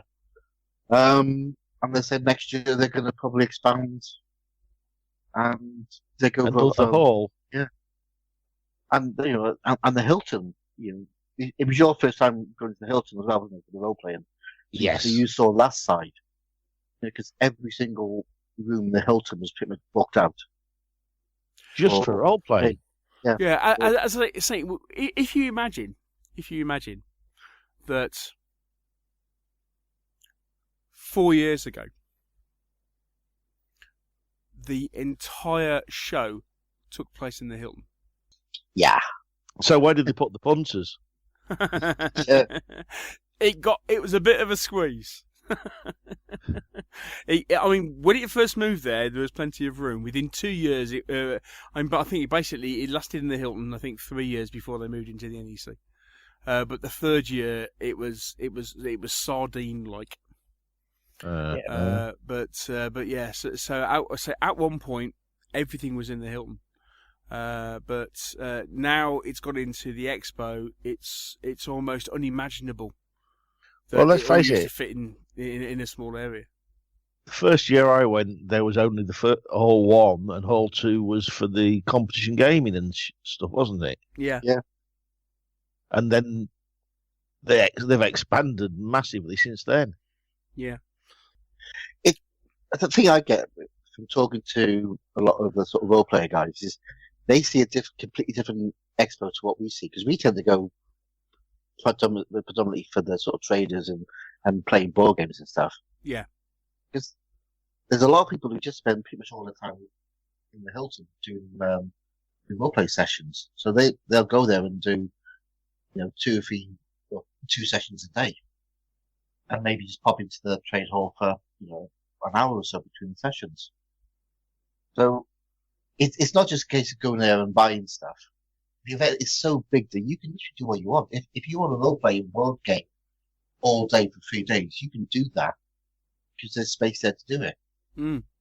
If you want to go they do LARPing. They got the spaceship simulator setup. There's massive sort of board game areas, board game cafes. There's lots of role playing. Mega games going off in there. Mm. You can just do what you want to do there. And there are national. I mean, like for example, they had the it's effectively the UK nationals for several of the Fantasy Flight games. Were there this? They held those this year. I mean, originally we quite fancied playing in the Keyforge tournament until we discovered that in itself was 2 days, because you either played the Friday and the Sunday or the Saturday and the Sunday, and they were like, but each day it was like 12 hours worth of gaming Keyforge. I was like, we like the game, but we're not quite sure whether we like it that much. No, that's a bit hardcore, isn't it? That is a little bit hardcore, but I suppose they've actually got some really decent prizes up for grabs. But yeah, there's a lot of different stuff available. Lots of different bits and pieces to do, and again, there's a lot of stuff there that you simply don't get at other shows. Yeah. And I say lots of different paraphernalia, and just some really off the wall products that you can get, and there's a few things you kind of go, oh, that's really nice. That's really nice, but I really don't think I want to spend £50 on a dice tower. Whereas, that's the thing I missed. I forgot. I did buy a dice tower. Oh, you did buy a dice tower, yes. Yes. You can pick up some bargains. I mean, interestingly, they always turn around and say, there are always people who are wandering around on Sunday afternoon, doing a typical bargain hunt, looking for, because there are, whilst a lot of companies don't these days, there are some companies, especially the ones that have come over from Europe, who don't necessarily want to take everything all their stock that they brought with them back. So they will be selling things off cheap. So you can pick up the odd bargain on the Sunday. Not so much of that this year. I didn't think. Yeah. But it was. But yeah, some. Lots of. Oh yeah, lots of stuff to see. And again, I think it will appeal to some people more than others. If you're a hardcore wargamer, then then to be fair, at this point in time, there isn't so much there for you. Rubicon were there. That's about it. Rubicon were there. Service were there. Yes, Rubicon's some really nice stuff, didn't they? Aren't they doing some new brass etch panels? Yeah. Some of the Rubicon stuff was really nice. Yeah, I mean, as I say, don't get me wrong. There were stuff there, some of the big names there, and as I say, some guys have come over from Europe. I mean, like for example, Deep Cut are there, who I think the only other time you'll see them in the UK, or the only other time you see them in the UK would be at Salute. If your interest is especially in kind of wider tabletop gaming, so you're not just limited to to one particular type of gaming, then there is an awful lot there for you. And as I say, there's just some stuff you just kind of see and kind of go, oh, that's interesting. I never knew you could get that. Oh, I've got to buy a copy of that. Indeed. So. I've just had a quick glance at the attendance for this year. Oh, yeah. Have they posted it? Have they? Well, I'm taking the general thing from Wikipedia, so right. This isn't necessarily accurate, but they're saying 45,000 over the 3 days. Over the 3 days, 25,700 uniques. Right. Okay. Do they give the attendance for each day? No, that's just over the 3 days. Somebody must have a breakdown for the weekend. But... Okay. Well, considering last year they reckoned the full attendance for the weekend, I believe, was 30,000. Yes. Over the 3 days. With so that's a third again. So that's gone up a third again. So that's grown by a third year on year over the last 2 years. Yes. Wow. Yes. And going back to 2007, where the weekend attendance was 1,200 people. Yes. Oh, that was in the first. Yeah, that was the first year. Yeah. Yes. It's grown a little bit. Yep. And you can see where it's going. Yeah. But, yeah. Oh no. Yeah. Great show. Fair to say, it's a permanent entry on our calendar. I hope that kind of gives a flavour of the weekend. But yeah, as I say, there's so much gaming stuff to do. Of course, the other thing is that there's all the social aspect. Bumping into lots of different people. Again, that normally otherwise you might only ever bump into on Twitter.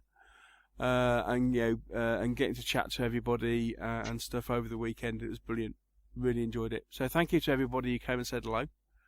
Lovely to see you. Lovely to meet up with various people. Thank you especially to Neil Hughes. It was great to meet. I mean. Oh, it's really nice to meet the guy. Yeah, Neil has been a podcast listener since episode 1. But of course, his home territory is Melbourne. In Australia, so it was wonderful to finally meet him after all these years, because he's always commented, always encouraged, and cajoled and what have you, and so it was fantastic to finally meet him. So, but thank you to everybody, but especially to Neil. Yeah, right. But yeah, all around great 3 days. I loved it. Oh, yeah. That's the expo. That's the expo. And wait for next year now. Indeed. Role playing again next year, guys? Yeah. I think we have Indeed. Yeah, just so I can shoot you back. Indeed. I might be able to go mad and shoot both of you. We'll take a quick break, then we'll come back and have a quick chat about OML7.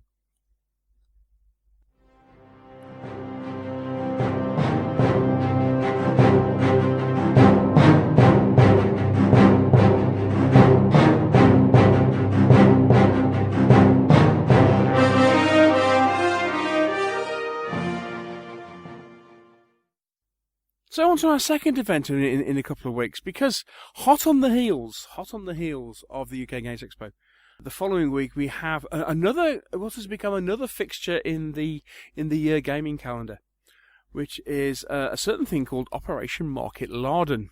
This year, in its 7th year, organised by Aid Deacon, aided and abetted his family, and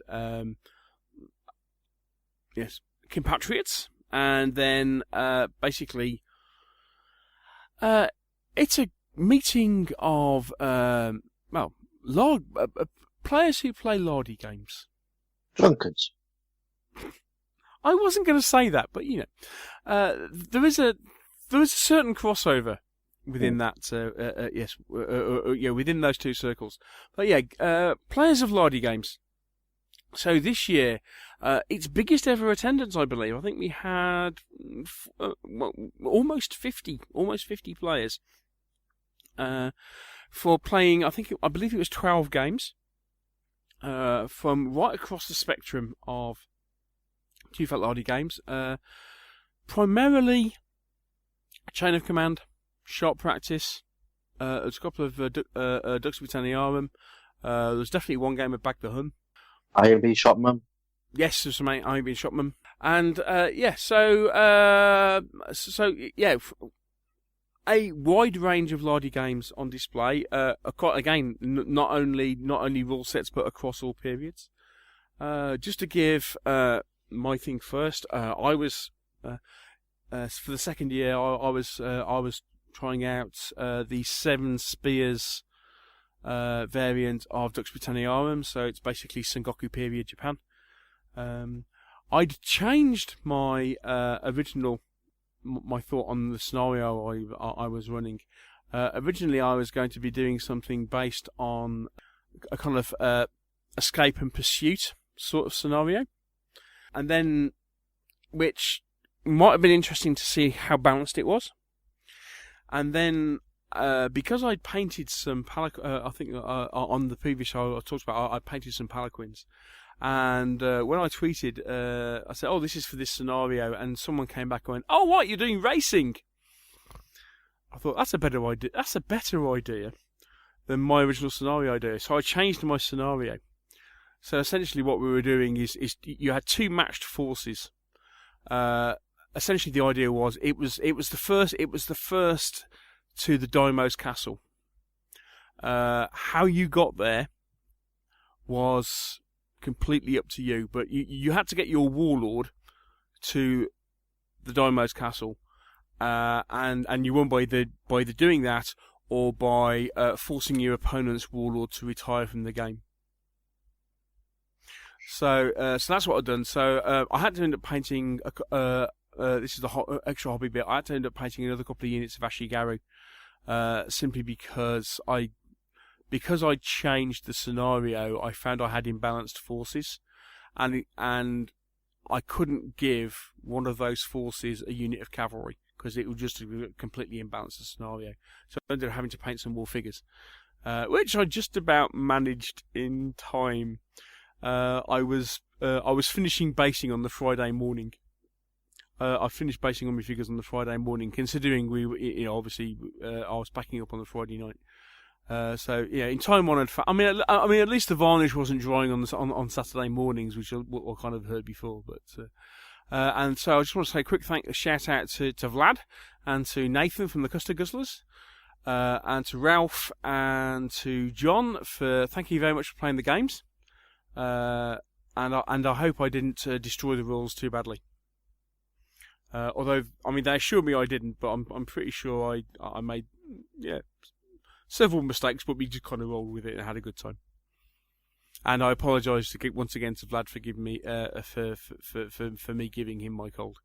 It has to be said, Saturday morning I didn't feel particularly well because I went down with flu back in just 2 days before the show, and I was thinking, to be honest, it got to the point. If it was Saturday morning, if it wasn't for the fact that A, I'd agreed to drive everybody, and B, I was running a game, I don't know if I'd have gone.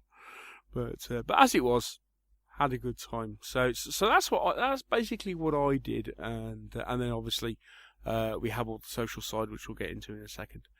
But Mr. Hickman. Mm-hmm.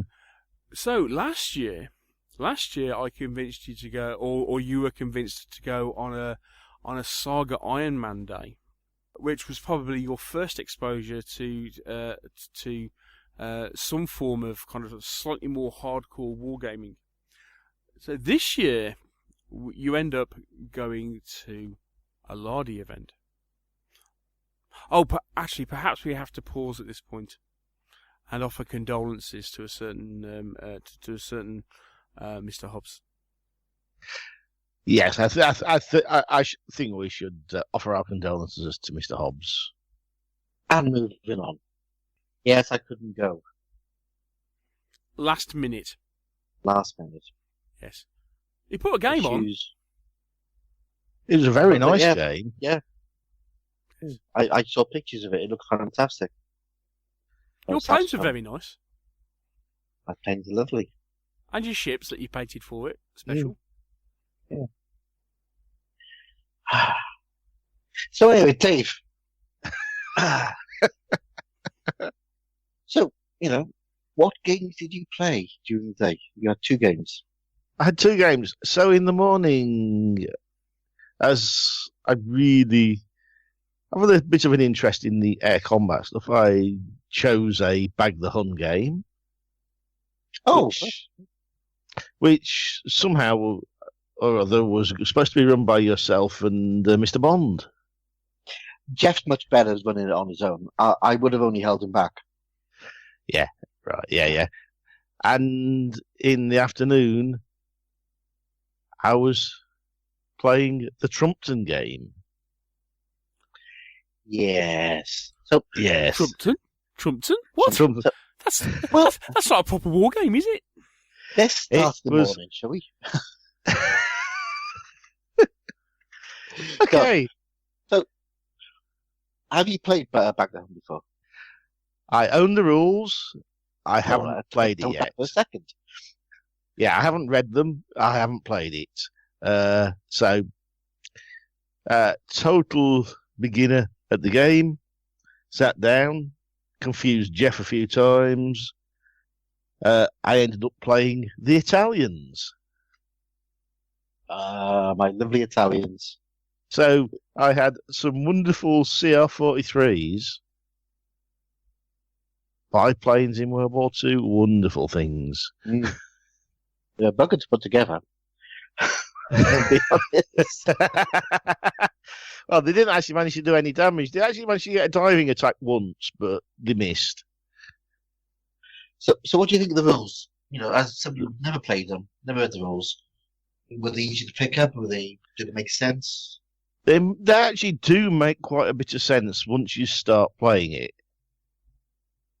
It's the cheat sheets helped.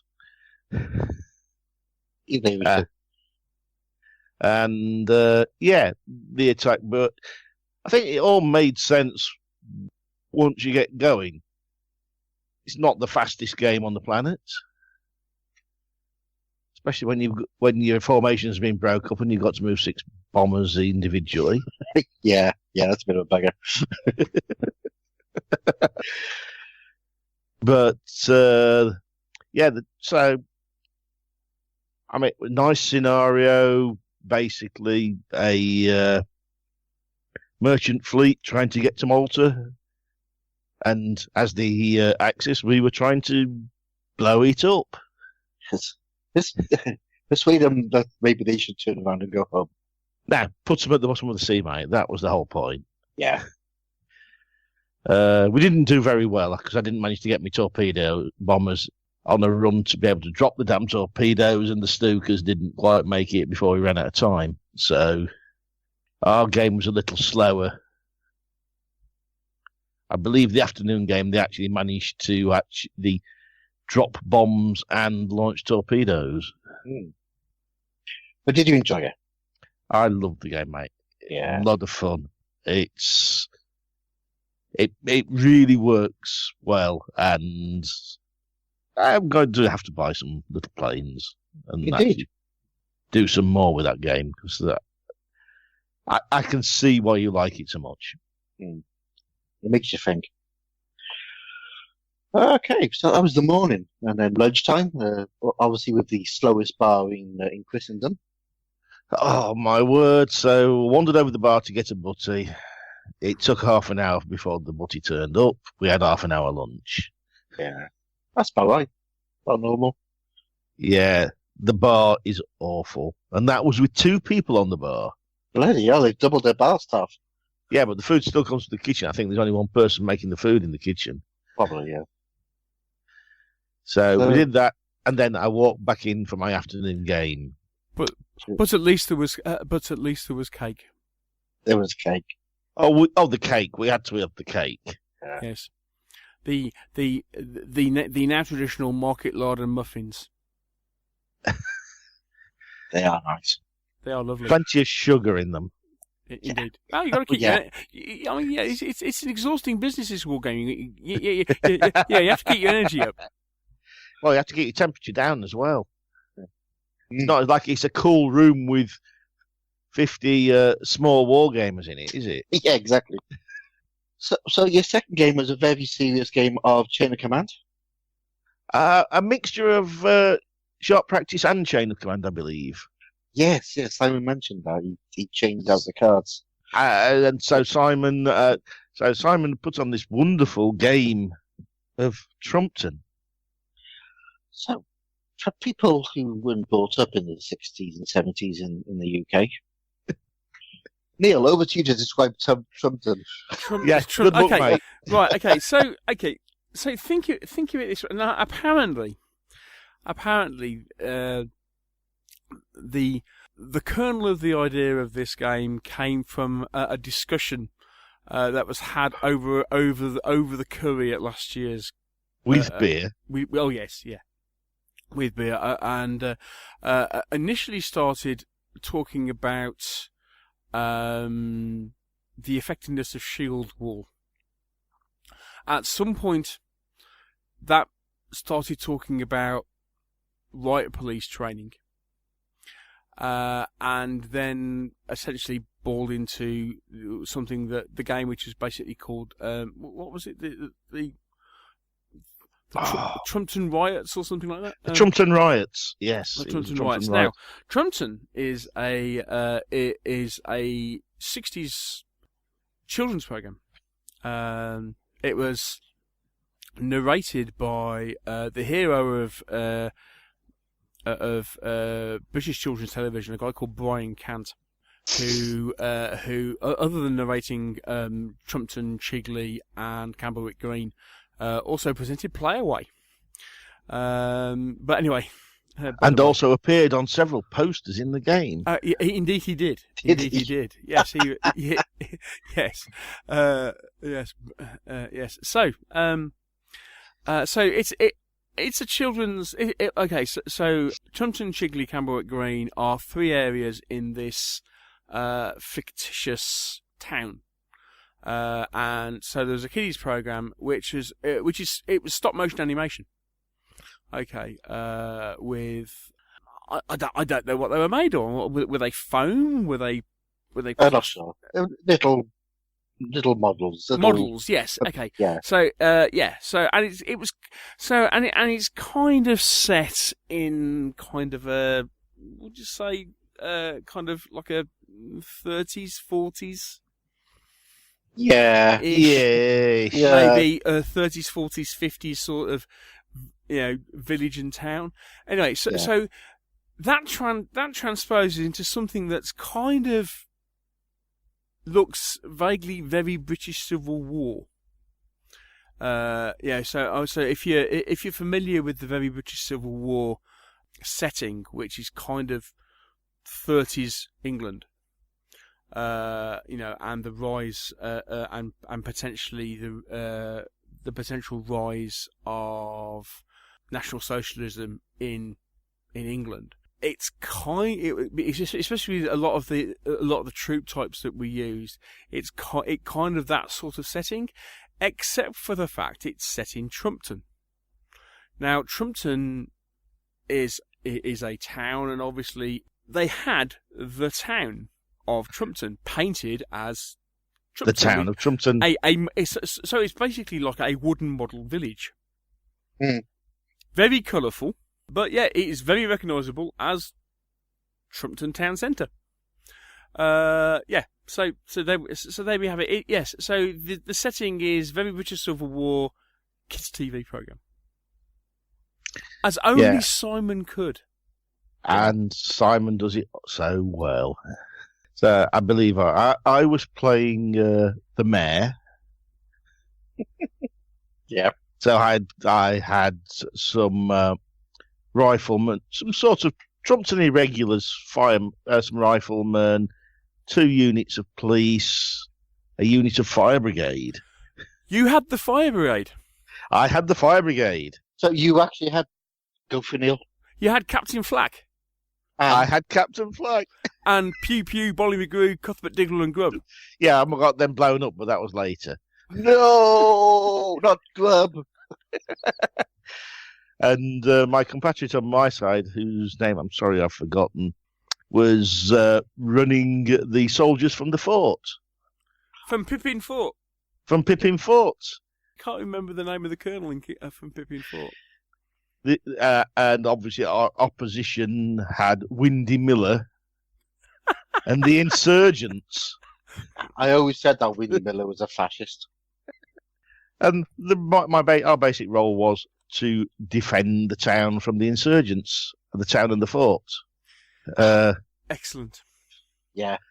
It was utterly brilliant. We lost miserably, but it was funny. So just to fill that in, yes, as far as Pippin Fort, it was Captain Snort from Pippin Fort. Captain Snort. Yeah. So basically, there were 5 units of various soldiers and a rather nice gun that deployed in the back of a truck, so they could spray people coming across fields. Yeah. Sounds brilliant. Oh, it was wonderful, mate. It was wonderful. I was rubbish, but that's not a problem. So again, did you learn the rules? Did you know? No, I went totally blind, and Simon said that was an advantage. Yeah. I can imagine. The activation, I think, was the sharp practice activation, so cards to activate. Okay. Yeah. And then I think the combat was chain of command. Yeah, movement combat, yeah. So you haven't played Chain of Command before, so... I haven't played either game before, so it was quite interesting. But again, did it make sense? Did it feel like... I was going to say, did it feel like a real... Well, yeah, because I ran my firemen around this corner and they got mowed down like they shouldn't have been there. Yeah. It is a good thing that you can take a set of rules by the Lardies, and I was going to say tweak them, but in this case, munge them up completely and still get a really good game out of them. It just shows the quality of the rules. I mean, I don't think it was to everybody's taste, but I thought it was brilliant. I mean, Simon had obviously gone to the usual problem, and he had sound clips for everything, which he played at opportune moments while laughing at us. Yeah. Oh, every opportune moment, I think, was the... Yeah. So it was utterly wonderful. I loved every minute of losing. Good. So did either of you get a chance to look at the other games over there? I didn't really get much time because ours took quite a while, so we were finishing up after most of the others had finished. Yeah, there was, like from memory, there's a Stalingrad game. There was, I know that I put on a French-Indian War sharp practice. There was Mr. Whittaker, formerly of this parish, put on I Ain't Been Shot Mum, Italy 44. Obviously, he's one of his particular favourites. There was something in Africa. Yeah, Bob Connor. Bob Yeah. put on something in Africa, like a kind of colonial Africa game. I think that was Chain of Command. There was a Chain of Command World War One game, which I think Alan had done. Yeah, that was an Alcal one. Yeah, there was a American War of Independence. I think it was. It was the French. Yeah, Jim put on a game. Jim put on a game, which I think was AWI as opposed to Civil War. Although, don't quote me on that. So there's the Bag the Hun. There's a couple of other... I think there was a couple of other China Command games. I mean, lots. As I say, it's one of these things of there was lots of different things on offer. As when it comes down to rule sets, you kind of think, oh, China Command is World War II, Sharp Practices Napoleonic, and there was lots of stuff not of those periods. And it works with those as well. So. Oh yeah. So it was. So yeah, lots of different bits and pieces, and unfortunately, I didn't get to look around a lot, but there were several people doing taking pictures. If you look on this, especially on Lardy's Facebook page, on Matt Slade, I know took a load of photos, and that's on his Facebook and Twitter and stuff like this. If you look for hashtag OML7, you'll see a load of pictures on Twitter. So yeah, lots and lots, and of course, the games are only kind of half of the event. Part of the thing with the whole Lardy thing is that it's a community. The great thing about that is that you get to bump into people who you only ever otherwise tend to chat to on Twitter. So it's a huge social event. So you got gaming for the day, but of course then there is the beer and the curry. Yes, the infamous curry and the beer and curry, which is as much of a part of Lardy Day as the gaming. So it's all the social aspect, and it's the meeting together, and it's the chatting and what have you, and that as ever was just brilliant, and meeting up with guys who, we've met up from previous years, and then chatting to people who or meeting for the first time. Well, yeah, I remember I sat chatting to the other Jeff until I realised it was the other Jeff. Indeed. Hi, Jeff. Hi, Jeff. Hi, Yes, Jeff. Yes, chatting to the other Jeff for half the evening when you suddenly realised who he was. Yeah. Yes. Yeah. Yes. These sort of things happen. So and of course, we chose the quiet table for the curry. Well, I didn't originally until I had to leave the building for a short period of time. It was quite packed up the other end of the table. Yes. I won't be going back up there again. There's sensible people among us. People like Mr. Slade and Mr. Plowman. Well, you could have warned me in advance. No, you'd gone. You'd gone.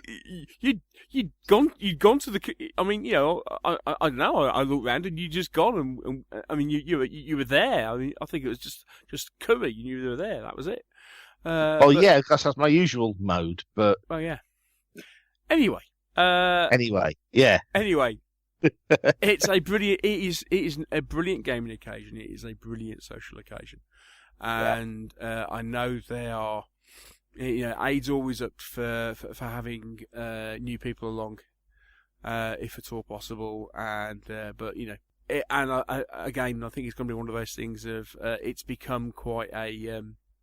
As I said, it's legendary. It is. It wasn't until I was listening to the one of the oddcasts when they started talking about Lardy Days. I never twigged that Market Larden was actually the first Lardy Day. And I think I've been to 6 out of the. I think I've been to 6 out of the 7. I actually don't know if I've actually been to all 7. I haven't been to all 7 curries. Apparently I missed the infamous monkfish incident. Yeah, that was really odd. The monkfish? What was wrong with the monkfish? We don't talk about the monkfish. No, we don't talk about the monkfish. Yeah, we'll gloss over that. Edit that bit out, Neil. Oh, really? No. Oh. I did hear a shout from the bottom end of the table going, "The monkfish is off." That'd be Aid. Yeah, that would be 8. Yeah, I believe that's best. I believe that's best left alone. And of course, because the Welsh Wizard wasn't with us, we didn't really get a heartfelt rendition of Delilah from We got some. A glorious Mr. Clark. He did do a bit towards Jeff. Yeah. Poor Jeff. Yeah, but I mean, it was quiet on the end table until Mr. Clark joined us. Yes, I can imagine. Yes, but as I say, it's a great day. It is, if you get if you're into that sort of, if you're into, like, a good fun gaming day, you don't have to, as Mr. Hickman will, as you get the idea, you don't have to know the rules, because the whole point of those games is that they are umpired and they are run by people who,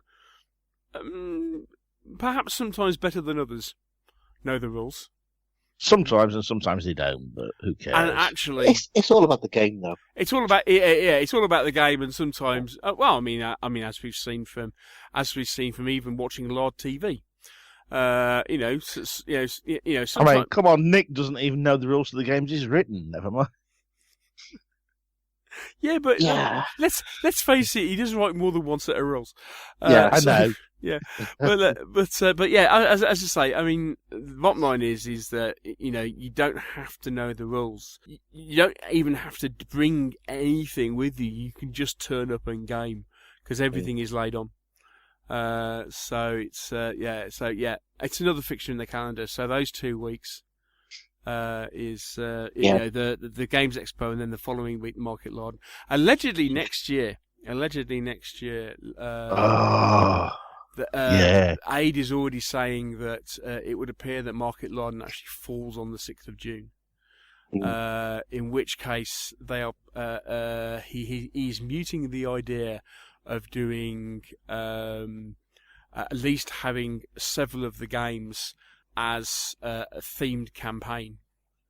Link scenarios. Link scenarios across I Ain't Been Shot Mum and Chain of Command. And Bag the Hun if you can get away with it. Oh yeah, potentially, yeah.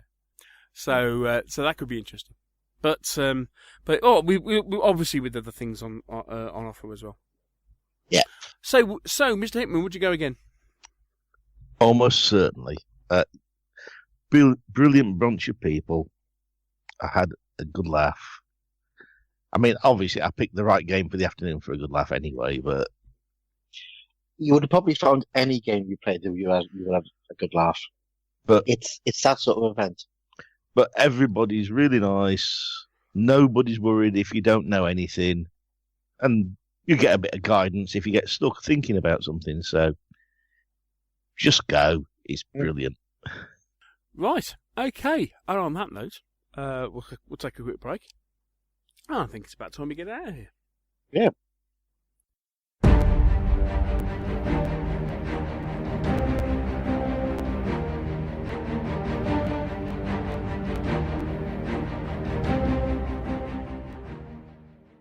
So it's at this point of the show that we normally ask the question, "What's Dave bought this week?" Well, However, we already know what Dave's bought this week. Yeah, I've already told you. Oh, yeah. 3 foot of game with more to come. Yes, indeed. Yes. Oh, and yes. Oh, one final thing of Shiny that I forgot. Version 2 of Test of Honor is up for pre-order, being released at the start of July. It's up for pre-order at the moment on the just go to the Test of Honor website and you can get it from there. Doing loads of different bundles. Looks really interesting. Looking forward to that. And of course, it's one of those things of having just played a couple of games of Sengoku period Japan. It's got my Japanese juices flowing again.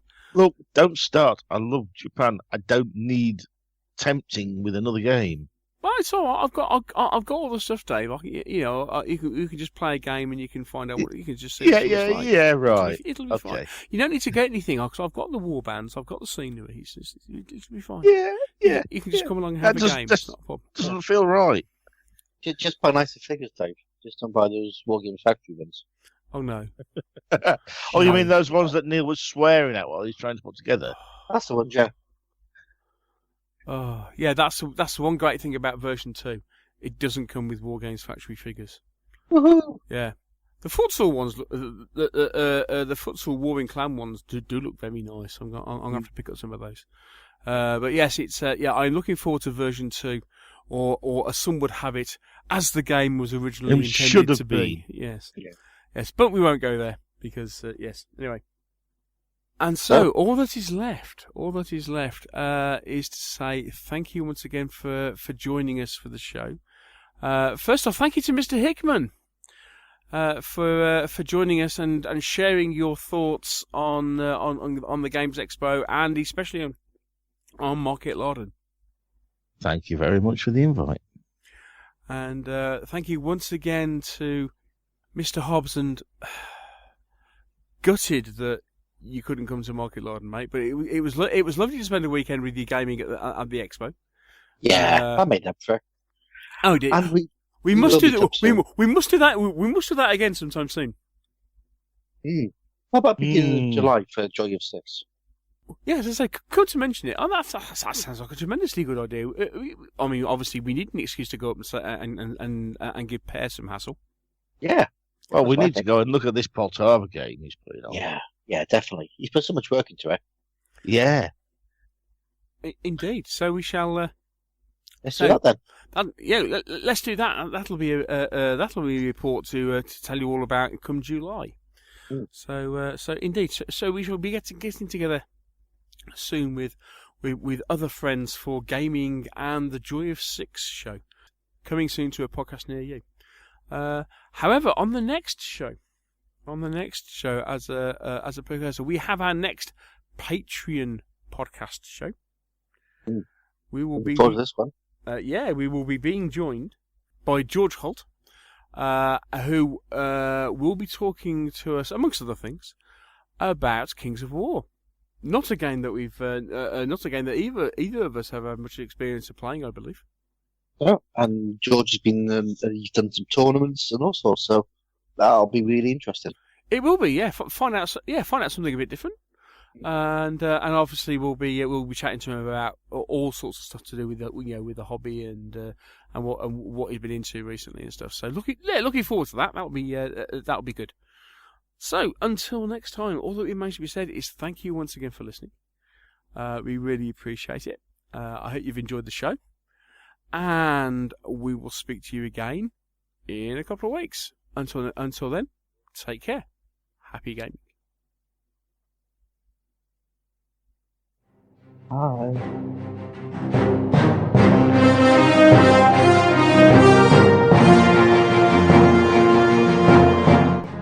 Thank you for listening to the Meeples and Miniatures podcast. If you've enjoyed the show, why not share it with others by leaving us a review on iTunes? And if you have any comments or questions, you can always email the show.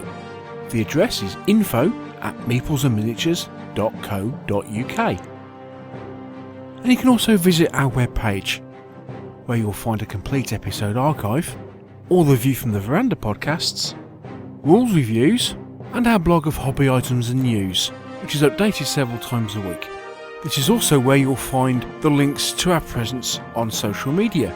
And here you can follow us on Twitter or join our Facebook group.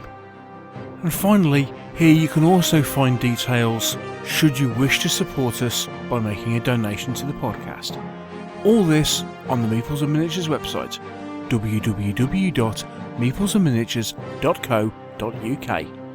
The Meeples and Miniatures podcast is licensed under a Creative Commons Attribution, Non-Commercial, No Derivatives 3.0 Unported license. Thanks again for listening, and we'll see you in a couple of weeks.